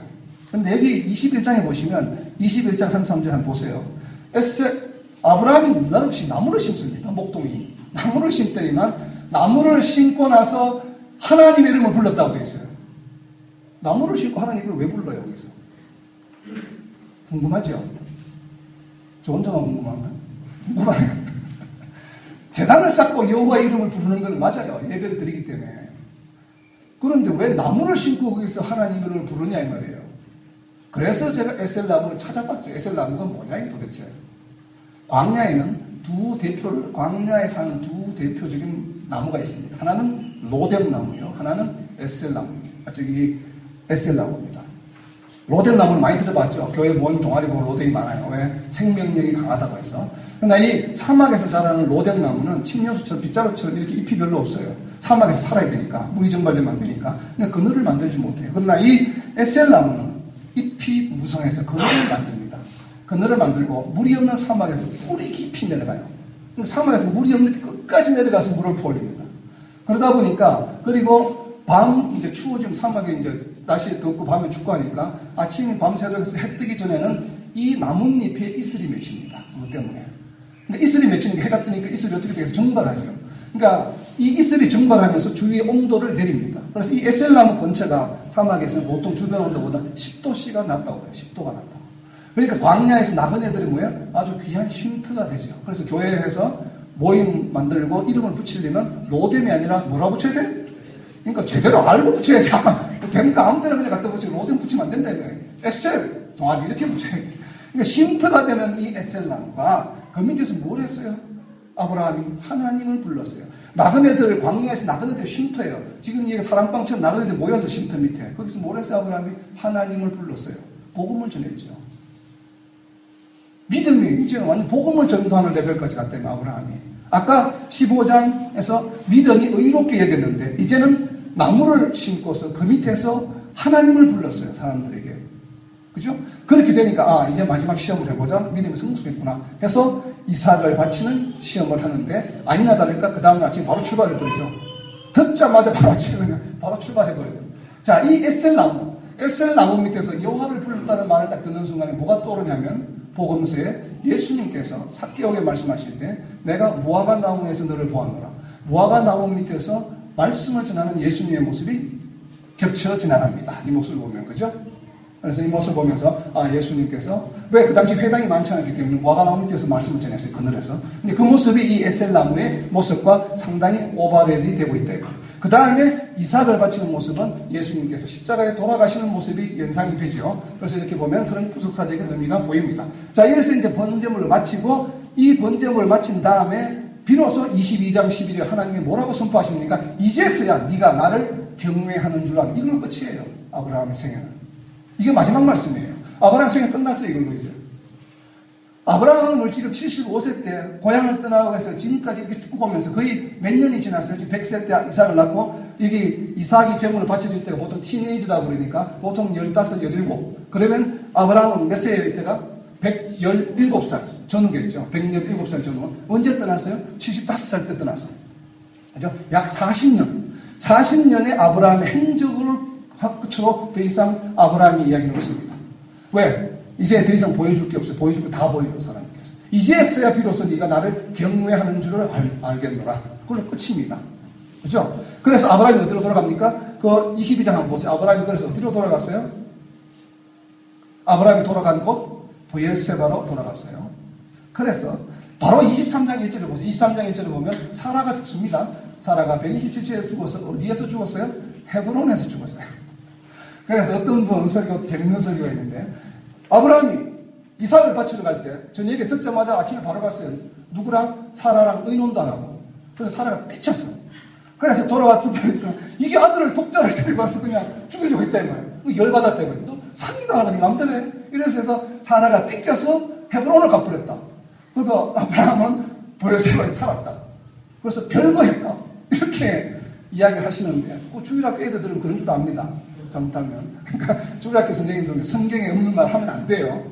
근데 그분은 아마 이게 이제 22장에서 23장은 바로 이어지니까 방법이 없잖아요. 해석할 방법이. 분명히 브엘세바로 돌아갔는데 사라는 헤브론에서 죽었어요. 지역이 완전히 달라요. 헤브론에서 브엘세바까지는 거의 천안에서 서울거리예요. 한참 거리인데 따로 살았다는 얘기죠. 그러니까 그렇게 이제 상상을 한 거죠. 왜? 아브라함이 아무 이야기도 안 하고 왔으니까 진짜로. 그러니까 그런데 뭘 놓쳤냐면 이 22장과 23장 사이에 20년의 갭이 있다는 걸 놓쳤어요. 사라가 몇 살을 죽었다고요? 127세. 그럼 아브라함은 몇 세? 137세. 10살 차이 나니까. 137세죠. 이삭을 바쳤을 때가 아브라함이 몇 살? 117살. 사라가 죽었을 때 137살. 20년의 차이가 있는 거예요. 이 한 절의 차이지만 그게 그냥 한 절 차이가 아니고 20년의 차이가 있는 거예요. 그러면 브엘세바로 돌아갔다가 광야에서 생활하는 게 힘들어서 다시 헤브론에 잠깐 들리자. 사라가 몸이 안 좋아져서 그럴 수도 있죠. 요양을 갔을 수도. 그러니까 그런 얘기 함부로 하면 안 된다 이 말이에요.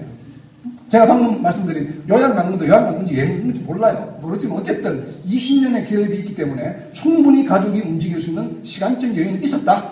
그러니까 그렇게 한번 생각을 해보고요. 그래서 이제 막벨라굴에 장사를 지내죠. 아까 말씀 들으신 것처럼 굴에다 장사를 지내니까 막벨라굴에 장사를 지내고 그리고 이삭이 바로 이제 24장 아까 말씀드린 결혼에 대한 얘기. 아주 신중한 결혼에 나오는데 자, 이 결혼에서 아까 기도했다고 그랬죠. 그래서 종도 기도하고 아브라함도 기도하고 고향 땅에서 보내는데 재밌는 것은 이삭입니다. 이삭이 어떻게 이 리브가를 맞이해요? 한번 보세요. 이게 24장 62절에 가면 24장 62절에 가면 뭐 하다가 리브가를 만나요? 맞이합니까? 이삭이 말씀 묵상 중에 아내를 맞이해요. 그죠? 묵상 중에 아내를 맞이해요. 나이트클럽에서 만난 게 아니야 지금. 극장에서 만난 게 아니라 이 말이에요. 지금 식당에서. 아내를 어디서 만나? 말씀 묵상 중에 아내를 발견했다 이 말이에요. 이것이 결혼의 가장 전형적인 모델이에요. 부부의 연을 맺는 모습을. 그래서 67절에 걸쳐서 설명하고 있는 거예요. 우리가 어떻게 결혼을 해야 되는가의 모습을 보여주고 있습니다. 왜요? 이삭 설명할 때 다시 설명할 거예요. 왜 그런지는. 자, 보세요. 분명히 기억하세요.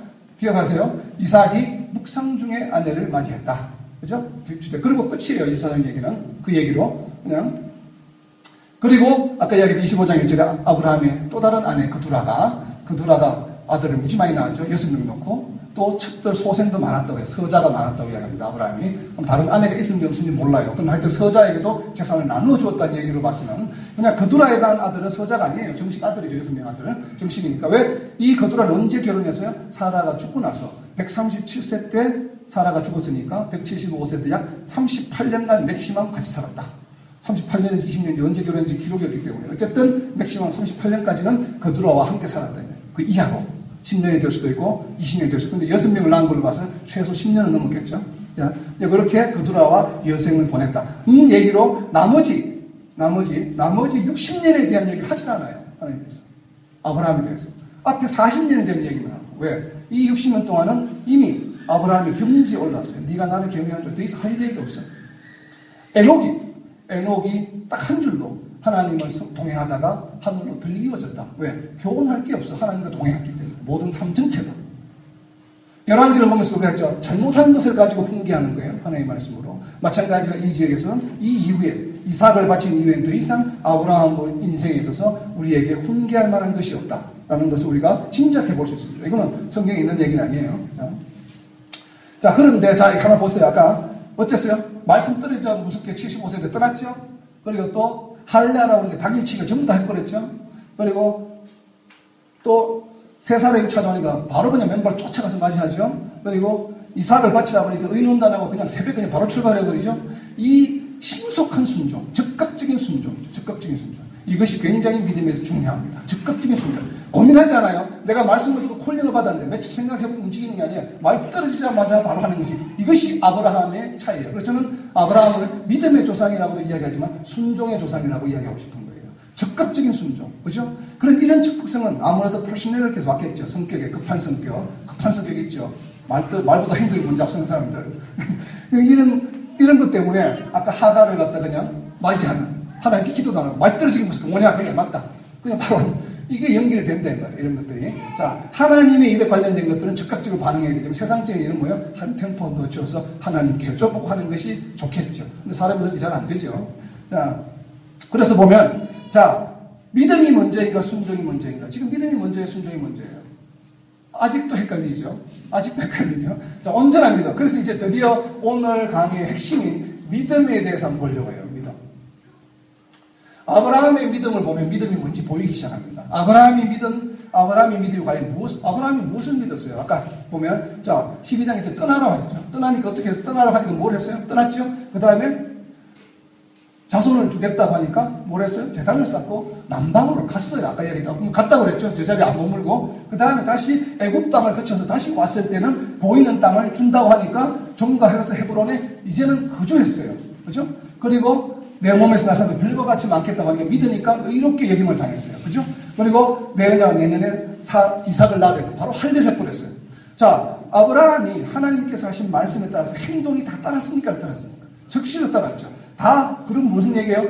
땅으로 가면 큰 민족을 이루고 내게 복을 주어 이름을 창대하리라고 하는 이 말씀을 믿었어요? 안 믿었어요? 믿었으니까 떠났죠. 그 다음에 이 땅을 내 자손에게 주리라 하는 이 말씀을 믿었으니까 뭐 했어요? 제단을 쌓고. 근데 왜 떠났어요? 믿음이 없어서 떠났다고 하신 분들도 있는데 잘 보세요. 12장 7절과 13장 15절 뭐가 차이가 나는가? 뭐가? 이 땅을 누구에게? 아브라함이 준 게 아니에요. 내 자손에게 주었어요. 태어나지도 않는 자손. 그러니까 아브라함이 열받았을지 몰라.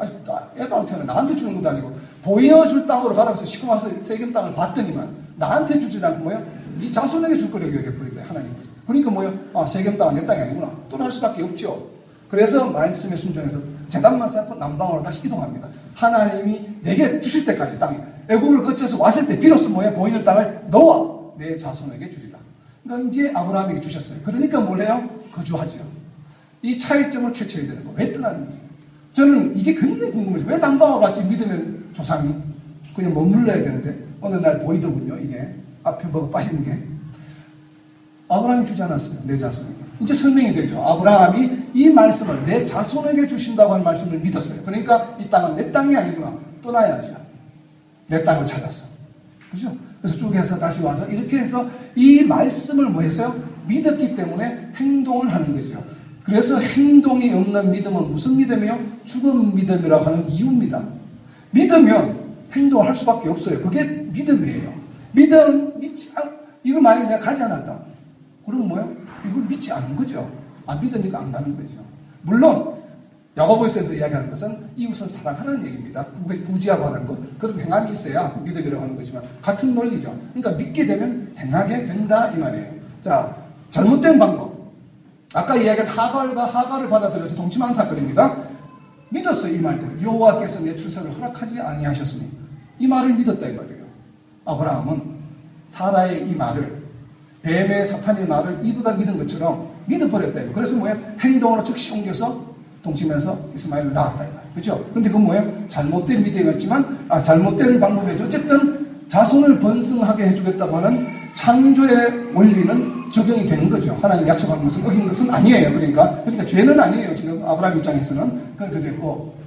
자, 그러면 재밌는 22장 2절 말씀. 이삭을 바치라고 했는데 즉시 그 다음날 떠났습니다. 그럼 뭘 믿은 거예요? 아브라함이. 자, 여기서는 큰 민족을 이루어주겠다 떠나면 땅을 내 손에게 주리라. 너희 자손에게 주리라. 그러니까 떠났어요. 여기서는 별과 같이 많게 하겠다 해서 의로 믿고 의롭게 여김을 받았어요. 자, 이삭과 세우리라. 그러니까 즉시 할례를 했습니다. 자, 이삭을 바치라. 이건 뭘 지금 믿는 거죠? 여기 지금 믿음의 대상이 뭐예요? 이삭을 바치라고 합니다.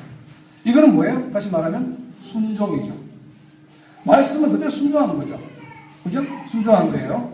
그래서 그 답이 어디냐면 22장 12절을 보시면 있습니다. 22장 12절을 보시면 아브라함이 이삭을 바친 것을 보고 하나님께서 이제야 경외하는 줄을 압니다. 그러면 아브라함이 순종한 것은 무엇 때문에 순종했어요? 하나님을 경외했기 때문에 순종했어요. 자, 아브라함이 하나님을 왜 경외합니까? 왜 경외해요? 여호와가 하나님이시기 때문에. 여호와가 하나님이시기 때문에 경외하는 거예요. 그럼 만약에 여기서 이삭을 바치라고 사라가 이야기했다. 남편에게 이삭을 바쳐. 하나님께 가서. 그러면 아브라함이 갔을까요? 안 갔을까요? 미쳤나? 이게 갑자기 오래 살더니 막 이럴 거 아니에요. 그렇죠? 그러니까 이게 누가 하신 말씀이에요? 이삭을 바치라고 하는 것이 하나님이 하신 말씀이에요. 하나님, 여호와가 하신 말씀이에요. 여호와가 누구야? 여호와가 하나님이시기 때문에 그분이 하신 말씀이기 때문에 순종한 거예요. 그럼 바꿔 말하면 무엇을 믿은 거예요? 여호와가 하나님이라고 하는 것을 믿은 거예요. 그렇죠? 믿음의 대상이 있는 거죠. 이것처럼 조건문처럼 이렇게 해서 행동을 하는 형태의 구도는 아니지만 이삭을 바치라는 말만 명령문만 있었지만 여기에 눈에 보이지 않는 건 뭐예요? 나 여호와가 너의 하나님이다라고 하는 것이죠. 그죠? 여호와가 하나님이라고 하는 것을 믿은 거예요. 이 당시에. 신약에서는 바로 뭐예요? 예수님이 하나님의 아들이라고 하는 것을 믿는 거예요. 그래서 예수님이 하신 말씀, 내 이웃을 사랑하라 라고 하는 명령문만 있지만 그 말씀은 뭐예요? 순종하는 거예요. 왜요? 예수님이 하나님의 아들이라는 걸 믿기 때문에. 이해가 됩니까? 무슨 말인지. 자, 그래서 이 대상은 결국은 이 이삭을 바치고 하는 이 믿음의 대상은 뭐예요? 믿음의 궁극적인 대상은 바로 여호와가 하나님이시라는 것. 예수님이 하나님의 아들이다 이 말이에요. 믿음의 대상은. 자, 여기 있는 앞에 5가지 예, 보여주는 땅으로 가면 큰 민족을 이루는 이 말씀을 믿고 떠났는데 이 말씀을 믿은 이면에는 뭐가 있어요? 이 말씀을 하신 여호와가 하나님이시라고 하는 믿음이 있었죠. 만약에 사라가 야 우리 떠나자. 그러면 번성이 될 거야. 라고 해서 떠났을까? 안 떠나죠. 그러니까 여호와께서 하신 말씀, 여호와가 하나님이시다고 하는 믿음이 있었기 때문에 행동으로 옮겼죠. 이 말씀을 믿고. 그 다음 마찬가지죠. 보이는 땅을 너와 내 자손에 주리라는 이 하나님께서 여호와가 하신 말씀이 여호와가 하나님이시라는 말씀을 믿고 뭐 했어요? 거주했죠. 그러면 이 5가지의 모든 것의 뒤에는 뭐가 있어요? 여호와가 하나님이시라는 것에 대한 믿음이 있는 거죠. 그래서 믿음은 뭐예요?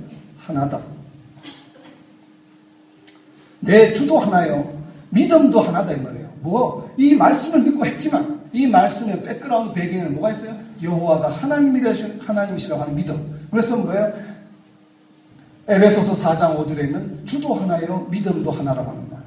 예수 그리스도 하나님의 아들이시라고 하는 믿음이 어떠한 내가 성경에 나오는 모든 말씀을 믿고 행할 때에 그 믿음이 하나가 되는 이유입니다. 왜? 그 이전에는 이 믿음이 궁극적인 믿음의 대상이 예수님이기 때문에. 무슨 말인지 이해가 됩니까? 하나다. 믿음이 하나다라고 하는 거. 자, 이제 여러분들 믿음을 한번 체크해 볼 텐데 이제 드디어 결정적인 순간이 온 거예요, 이제. 여호와가 하나님이심을 믿습니까, 여러분? 믿어요? 그렇지. 여호와가 하나님이심을 믿습니까? 여호와가 하나님이심을 안 믿는 분? 없죠? 자, 그러면 이제 파란 줄을 칩니다. 믿었어요, 이걸. 2번째. 하나님께서 이 세상을 창조하셨다고 믿습니까? 믿지 않으시는 분? 자, 세 번째. 예수님이 하나님의 독생자라는 걸 믿습니까? 믿죠, 다. 자, 하나님이 우리의 죄를 짊어지시고 십자가에 돌아가시고 부활하셨다는 것을 믿습니까, 여러분? 믿죠, 이거 다. 그리고 그 예수님을 그렇게 입으로 시인하고 믿음으로 인하여 우리가 구원받았다는 사실을 믿습니까? 그죠? 다 믿어요. 이 믿음으로 인하여 우리가 우리의 구원 문제가 해결되었어요. 구원받았죠? 그런데 왜 우리의 신앙생활 가운데 자꾸 믿음이 흔들린다고 이야기를 하고, 믿음이 부족하다고 이야기를 하고, 믿음이 약해졌다고 이야기를 하고, 믿음이 내가 좀 더 성장하고 잘하면 일하겠습니다. 성장하면 성경 공부하겠습니다. 큐티 하겠습니다. 11조 하겠습니다. 왜 이런 얘기가 자꾸 나오냐 이 말이에요. 여러분 이것 중에 하나라도 안 믿는 게 있습니까? 다 믿지요. 성도라면 누구나 다. 세례받은 성도는 누구나가 다 믿는 미니멈 이센셜 5입니다. 그렇죠? 그런데 왜 나의 믿음이 흔들린다고 생각할까요? 자꾸. 왜 나는 구하면 주실 것이요. 찾으라. 그래야만 찾을 것이요. 두드리라. 그러면 열릴 것이다가 말씀하셨기 때문에 그 말씀을 믿고 날마다 구하고 날마다 두드렸는데 엉뚱한 문을 두드렸는지 왜 안 열리냐 이런 말이에요. 나한테는.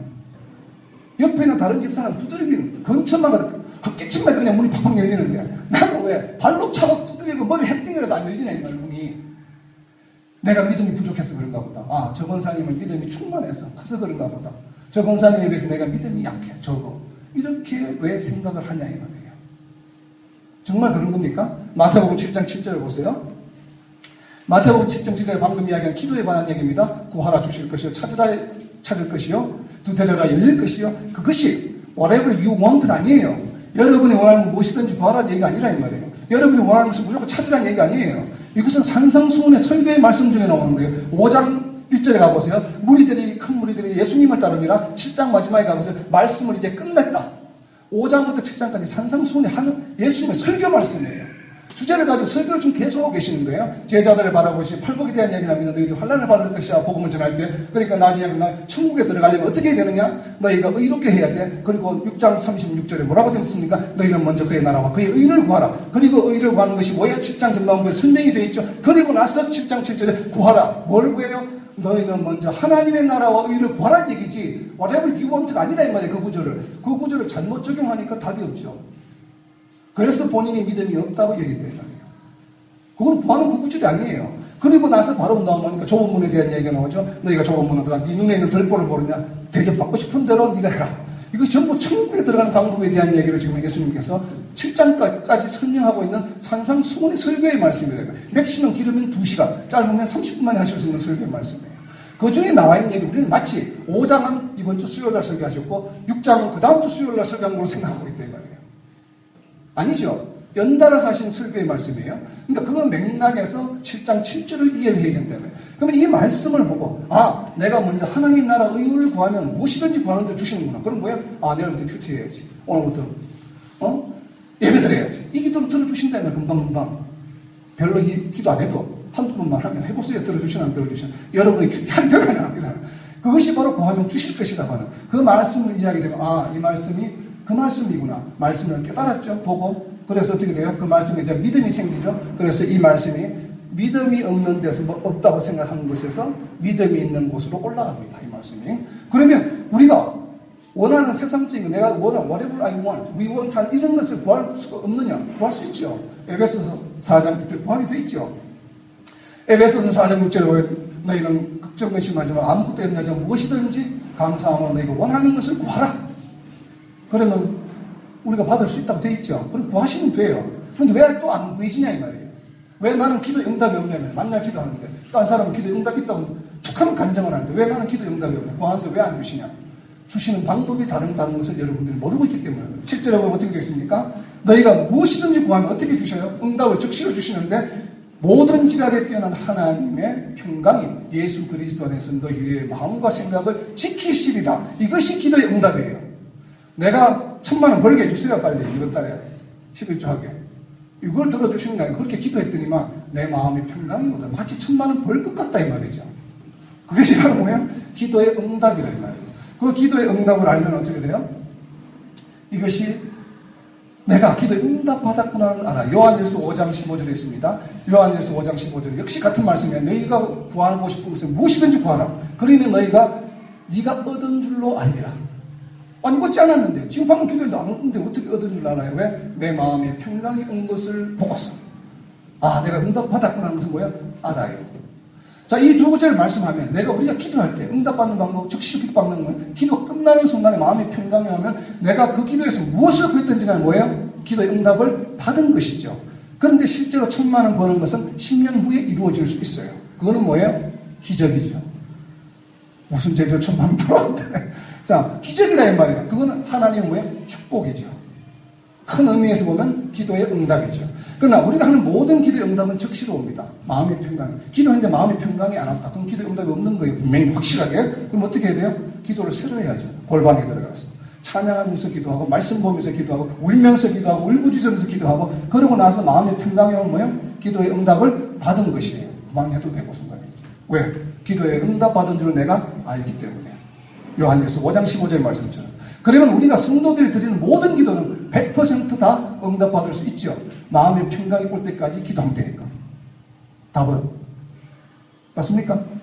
그러면 기도의 응답을 받은 거예요. 실제적으로 내가 기도한 그 내용이 이루어지는 것은 하나님의 뜻이에요.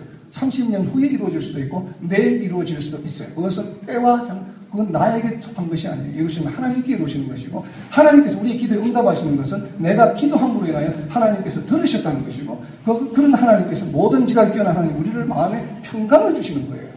걱정 근심을 내려놓게 하는 거예요. 그것이 기도의 첫 번째 응답입니다. 그래서 그것을 알면 이 말씀을 통해서 역시나 이 말씀이 믿음이 생기죠. 자, 그러면 아니 나는 왜 교회 잘 다니고 열심히 새벽 기도까지 하는 자꾸 사는 곳마다 어려운 일이 자꾸 생기냐면 시련과 갈등. 툭하면 애가 아프고 부러지고 병원 비도고 아니면 뭐 좀 괜찮은 돈 좀 벌었다고 또 뭐 자동차 사고 나고 왜 이래 자꾸 나는 괴롭히는 사람이 많냐 주위에. 시련과 혼란이 왜 자꾸 닥치느냐. 저 사람은 뭐 그냥 주일만 왔다 갔다 하는데도 보니까 별로 그런 거 없는 것처럼 보인다 이 말이에요. 거기에 대한 답이 어땠습니까? 야고보서 1장에 있습니다. 1장 2절 3절에 보면 성도들에게 닥치는 환난과 시련은 뭘 하기 위해서? 성도들을 연단하기 위해서, 훈련시키기 위해서 그런 것이에요. 이것을 깨달으면 지금 내가 받고 있는 환난, 시련, 병원에 가는 거, 자동차 사고 나는 거, 나를 사람들이 나를 괴롭히는 거 뭐예요? 나를 연단하고 훈련시키는 것이 왜? 하나님께서 더 크게 사용하시기 위해서. 물론 야고보서 1장 2절 3절에 있는 것은 사도들이 복음을 전할 때 다른 환난을 이야기하는 겁니다. 여기서는. 그렇지만 동일한 방법으로 적용을 하면 환난과 시험이 닥치는 것은 뭐예요? 나를 연단해서 더 큰 그릇으로 만들어 나가는 하나님의 섭리의 과정이라고 이해하면 지금 내가 당하는 고통과 시련이 뭐예요? 웰컴. 이왕이면 더 큰 걸로 주시려고만 더 크게 쓰임받게. 이런 자신감이 생긴다 이 말이에요. 그것이 바로 뭐예요? 그래서 이 말씀을 통하여 우리 생활 속에 다가오는 모든 환난과 시련에 대한 뭐가 생겨요? 믿음이 생기죠. 그래서 믿음의 반열로 올라가지요. 자, 지금 보시는 것처럼 우리가 기도에 응답이 없다고 생각했던 믿음 없다고 생각했던 분들이 믿음으로 바뀌고 또 구하는 모든 것들 기도에 응답이 바로 받는구나 하는 믿음이 생기고 환난과 시련이 닥치는 것도 내가 부족해서가 아니라 믿음이 부족해서가 아니라 이것이 나를 연단하시기 위한 것이구나 해서 이것이 믿음 없는 상태에서 뭐예요? 믿음 있는 것으로 바뀌어진다. 그래서 아까는 믿음이 5가지가 기본적으로 있었습니다. 가정을 하면 지금 뭐예요? 3가지가 더 생겼죠. 지금 8가지에 대한 믿음이 생겼죠. 믿음이 더해지고 있죠. 믿음이 성장하고 있죠. 무슨 말인지 이해가 됩니까? 믿음이 성장하면서 이것이 뭐예요? 믿음이 점점 더 굳건해지고 있죠. 그래서 믿음이 생성된, 제 노트에 보면 이 첨부자료에 보면 있는데 믿음이 생성된다는 표현을 썼습니다. 여기는 믿음이 없었다가 이 말씀을 보고 이해함으로 인하여 믿음이 뭐예요? 없던 믿음이 생겼죠. 이 말씀 구절에 대한 믿음이 다른 믿음이 아니라 이 말씀 구절에 대한 믿음이 생겼죠. 그렇죠? 그래서 믿음이 생성된다고 이야기해요. 믿음이 생성됨으로 인하여 여호와 창조, 예수님 부활, 구원을 믿었던 내 믿음에 이 말씀에 대한 믿음이 뭐예요? 그래서 더해졌죠. 그래서 또 말씀에 대한 믿음이 더해졌죠. 그럼 이 믿음이 생성되어져서 더해졌다는 얘기는 첫 번째가 뭐예요? 말씀을 보고 이해했기 때문에 그랬죠. 지금은 성경이 있으니까 보지만 예수님 시대 때는 성경이 없었어요. 그럼 뭐예요? 말씀을 들음으로 인하여 믿음이 뭐예요? 생기는 것이에요. 그것이 로마서 10장 17절이에요. 믿음은 뭐예요? 들음에서 나며 들음은 예수님의 말씀에 의한 것이다. 예수님의 말씀이 성경 말씀이고 하나님이시죠. 그래서 우리가 예수님을 힘써 알자 하는 것이 뭐예요? 힘써 알자 하는 게 말씀을 열심히 알자. 여호와를 힘써 알자라는 모토예요. 믿음을 점점 더 성장시켜 굳건하게 만들어 나가는 거. 그래서 우리가 이게 말씀이 있는 줄도 몰라. 7장 7절이. 그러니까 믿음이 구멍이 숭숭 새는 거예요. 이 5가지에 대한 믿음은 확고한데 다른 것들이 없으니까 일상사 생활 속에서 기도 응답이 없을 때 믿음이 없다고 생각하고 무너진다 이 말이에요. 시련이 닥쳐올 때 그 믿음이 부족해서 그런 것이라서 무너진다 이 말이에요. 근데 알면은 시련 오케이 더 좋은 일이 있으려나 보다. 믿음이 흔들리지 않죠. 그래서 믿음이 굳건해지는 것이에요. 그래서 이 빨간 것들이 지금 어떻게 돼요? 이렇게 믿음이 하나로 쭉 된다. 예수님을 믿는 믿음이나 부활을 믿는 믿음이나 여호와를 믿는 믿음이나 구원을 믿는 믿음이나 믿음의 궁극적인 대상은 뭐예요? 예수님이 하나님의 아들이라고 하는 하나의 믿음이다 이 말이에요.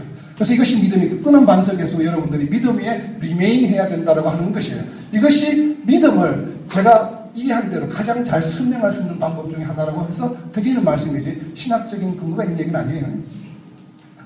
맞거나 틀리거나 모르지만 하여튼 제가 그냥 믿음을 이해하는데 그렇다 이 말이에요. 그럼 이 믿음이 제가 이렇게 이제 캐리그마로 여러분께 말씀을 드렸는데 진짜 그런지 안 그런지를 확인해 봐야 돼요. 로고스에다가 개혁 한글 기준으로 믿음이라 딱 치면 225군데 믿음이라는 구절이 나옵니다. 그래서 225구절을 여러분들이 잘 묵상을 해보시면 이렇게 나오면 믿음이 적으니까 믿음이 적은 자들아 믿음이 적은 자들아 믿음이 적은 자들아라는 거 여기 보면 리틀이라고 되어 있어요. 리틀이라고 하는 것은 거의 없다는 뜻이에요. 여러분 식당 가서 음식을 달라고 할 때 give me the little 그건 안 줍니다 그러면.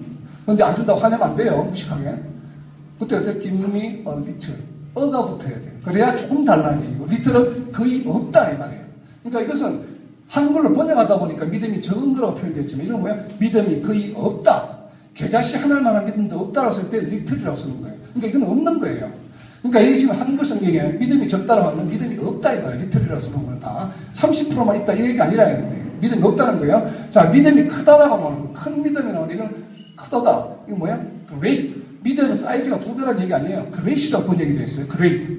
확고하다 이 말이에요. 위대한 믿음이다 이 말이지. 야, 믿음이 내 믿음보다 2배로 크네. 이 얘기가 아니라는 거예요. 믿음이 크다 적다라는 표현이 있고 없고의 문제예요. 확반. 자, 그런 것들을 이렇게 쭉 보고 믿음이 있고 의심치 아니하면 그 다음에 믿음 없는 것과 자, 제자들한테 말씀하십니다. 너희 믿음이 어디 있느냐? 믿음이 반대로 이런 얘기 뭐예요? 믿음이 없다 이 얘기죠. 믿음이 어디 있느냐? 그 다음에 믿음을 더하소서. 믿음이 없으니까 더해달라는 얘기죠. 그리고 믿음이 있었으면 없다는 얘기죠. 믿음이 없고. 자, 이게 쭉 말씀드리는 것은 이렇게 계속해서 구원받을 만한 믿음, 믿음을 믿음에 거하라. 이런 구절들이 빨간 구절들이 쭉 나오는데 결국 믿음이 뭐예요? 30% 있다, 40% 있다 이런 게 아니에요. 믿음이 더할수록 아까 믿음이 더해졌죠? 3가지가 더 믿음이 더할수록 이런 형태로서 믿음이 쭉 가다가 베드로후서 1장 15절에 아주 믿음을 온전케 한다는 말은 뭐예요? 믿음을 싸운다게 한다. 믿음을 굳건하게 한다는 그 표현이에요. 믿음을 온전하게 한다는 것은. 그리고 믿음은 바로 11장 1절에 히브리서 11장 1절에 보이지 않는 것들에 대한 거죠. 그리고 이제 그 마지막 부분에 가면 자 중요한 구절이 있습니다. 베드로후서 여러분 이걸 하나 찾아 베드로후서 1장 15절인가요? 보면 왜 그럼 나는 믿음이 있는데 예수님의 명령, 이웃을 사랑하라는 명령을 지키지 못할까? 그 이유를 설명하고 있습니다. 이게 보면은 베드로후서 1장 15절에 그러므로 믿음에 뭐를 더해요? 믿음에 덕을 더하고 덕에 지식을 더하고 지식에 절제를 더하고 인내를 더하고 경건을 더하고 형제 우애를 더하고 더했을 때 사랑할 수 있어요. 그러니까 믿음만 있다고 사랑할 수 있는 게 아니에요. 믿음에 뭐를 더해요? 첫 번째 덕을 쌓아야 돼요. 훈련해야 돼요. 두 번째 뭐예요? 지식. 하나님 말씀에 대한 지식을 쌓아야 돼요. 그 다음에 절제하고 인내하는 걸 배워야 돼요. 시련과 환난을 통해서 인내가 만들어진다고 그랬죠. 시련과 환난을 겪어야 돼요, 여러분. 그래야 인내가 쌓여요. 그리고 경건한 생활, 예배의 생활을 하고 그랬을 때 비로소 뭐예요? 성도들을 사랑할 수 있고 가족, 형제를 사랑할 수 있어요. 성도들, 믿음에 있는 형제 우애를 사랑할 수 있어요. 그리고 난 다음에서야 비로소 뭐예요? 세상 사람들을 사랑할 수 있는 거예요. 이 중간 단계가 다 빠져있는데 무슨 재주로 사랑하냐고. 믿음만 있다고 해서 예수님의 사랑을 실천할 수 있는 게 아니라 이 말이에요. 베드로가 분명히 이야기하고 있습니다. 그래서 뭐예요? 어릴 때부터 훈련, 말씀에 대한 지식, 시련, 환난을 겪은 어떤 인내 이런 것이 받쳐지고 예배를 통한 경건의 생활 이런 것이 통해져야 비로소 뭐예요? 그때서 갔어요. 그래서 내 형제, 가족들 그리고 성도들을 사랑할 수 있어요. 그제서야. 그죠? 성도들을 사랑할 수 있을 때 그 다음에 뭐예요? 비로소 세상 사람들을 사랑할 수 있다. 여러분들이 지금 나는 믿음이 있는데 왜 세상 사람을 사랑하지 못하는 당연한 겁니다. 그죠? 뭐 믿음이 부족해서 그런 거 아니에요. 믿음하고 전혀 상관없는 문제예요. 그죠? 믿음이 부족해서 내가 사람들을 사랑하지 못하는 게 아니다. 그래서 이 베드로후서 1장 15절 말씀이 바로 믿음의 어떻게 보면 결정판이죠. 우리가 믿음을 잘못 이해하고 있는. 자, 그렇게 해서 세상을 이긴. 그래서 이렇게 되면 세상을 사랑할 수 있으면 바로 뭐예요? 요한일서 5장 4절처럼 세상을 이길 수 있는 힘이 바로 뭐예요? 그래서 믿음이다. 믿음으로 시작하기 때문에. 그래서 요한계시록에서 이야기합니다. 요한계시록 14장 12절 마지막에 하나님의 계명과 예수 믿음을 지키는 자가 바로 뭐예요? 성도들의 인내다. 이게 필요해요. 환난과 시련을 통해서 인내를 쌓아야 되는 이유입니다. 이것이 믿음을 근거로 해서 결국 우리가 믿음이 완성되어서 예수님의 명령, 이웃을 사랑하라고 하는 것을 지킬 수 있는 힘이 생긴다 이 말이에요. 그러니까 믿음이 없다, 믿음이 부족하다 이런 표현을 쓰면 안 돼요 앞으로. 그리고 믿음을 키우려면 어떻게 돼요? 예수님을 힘써 알아야 돼요. 아까 베드로후서 1장 15절 나와 있죠. 그런 걸 다 하려면 뭘 해야 된다고? 예수님을 열심히 알자. 그런 표현이 베드로후서 1장 15절 나와 있죠. 그것이 바로 뭐예요? 여호와를 힘써 알자. 말씀을 열심히 공부하자 이 얘기예요. 믿음을 굳건한 반석 위에 올려놓기 위해서는 말씀 공부를 해야 된다라고 하는 것이 바로 믿음에 대한 이 얘기다 이 말이에요. 그래서 로마서 10장 10절에서는 믿음은 들음으로써 나고 들음은 말씀으로부터 난다. 이것이 아브라함의 여정이에요. 그래서 믿음으로 즉시 순종하는 아브라함의 믿음이 있었죠. 그래서 3+1 언약의 질서. 이것이 이제 아브라함에 관한 이야기를 오늘 마친 거예요. 그래서 오늘은 아브라함까지만 이야기하고 나머지 족장을 이야기하려고 했는데 오늘 도저히 시간상 안 되기 때문에 믿음으로 해서 끝을 냅니다. 그래서 다음 주에 이삭으로부터 시작해서 이 창조의 질서의 회복이 어떻게 되어가는지. 지금 오늘은 기억하세요. 아브라함 이야기를 할 때 한 것은 믿음이 키워드가 아니다. 핵심이. 뭐가? 3+1 언약이 키워드라는 것만 좀 기억하고 있어요. 그리고 믿음은 이 언약, 주어진 세 가지 언약을 이루어 나가는데 성도들이 실천하는데 필요한 도구다 이 말이에요. 믿음은. 근데 우리가 자꾸 아브라함 이야기할 때 믿음만 강조한다 이면 툴인데, 도구인데 그거보다는 궁극적인 것은 창조 질서의 회복이요. 바로 아브라함으로 인해서 세 가지 언약이 주어졌다는 것이 더 중요한 영적 메시지가 있습니다. 그래서 오늘 여기까지, 나머지는 다음 주에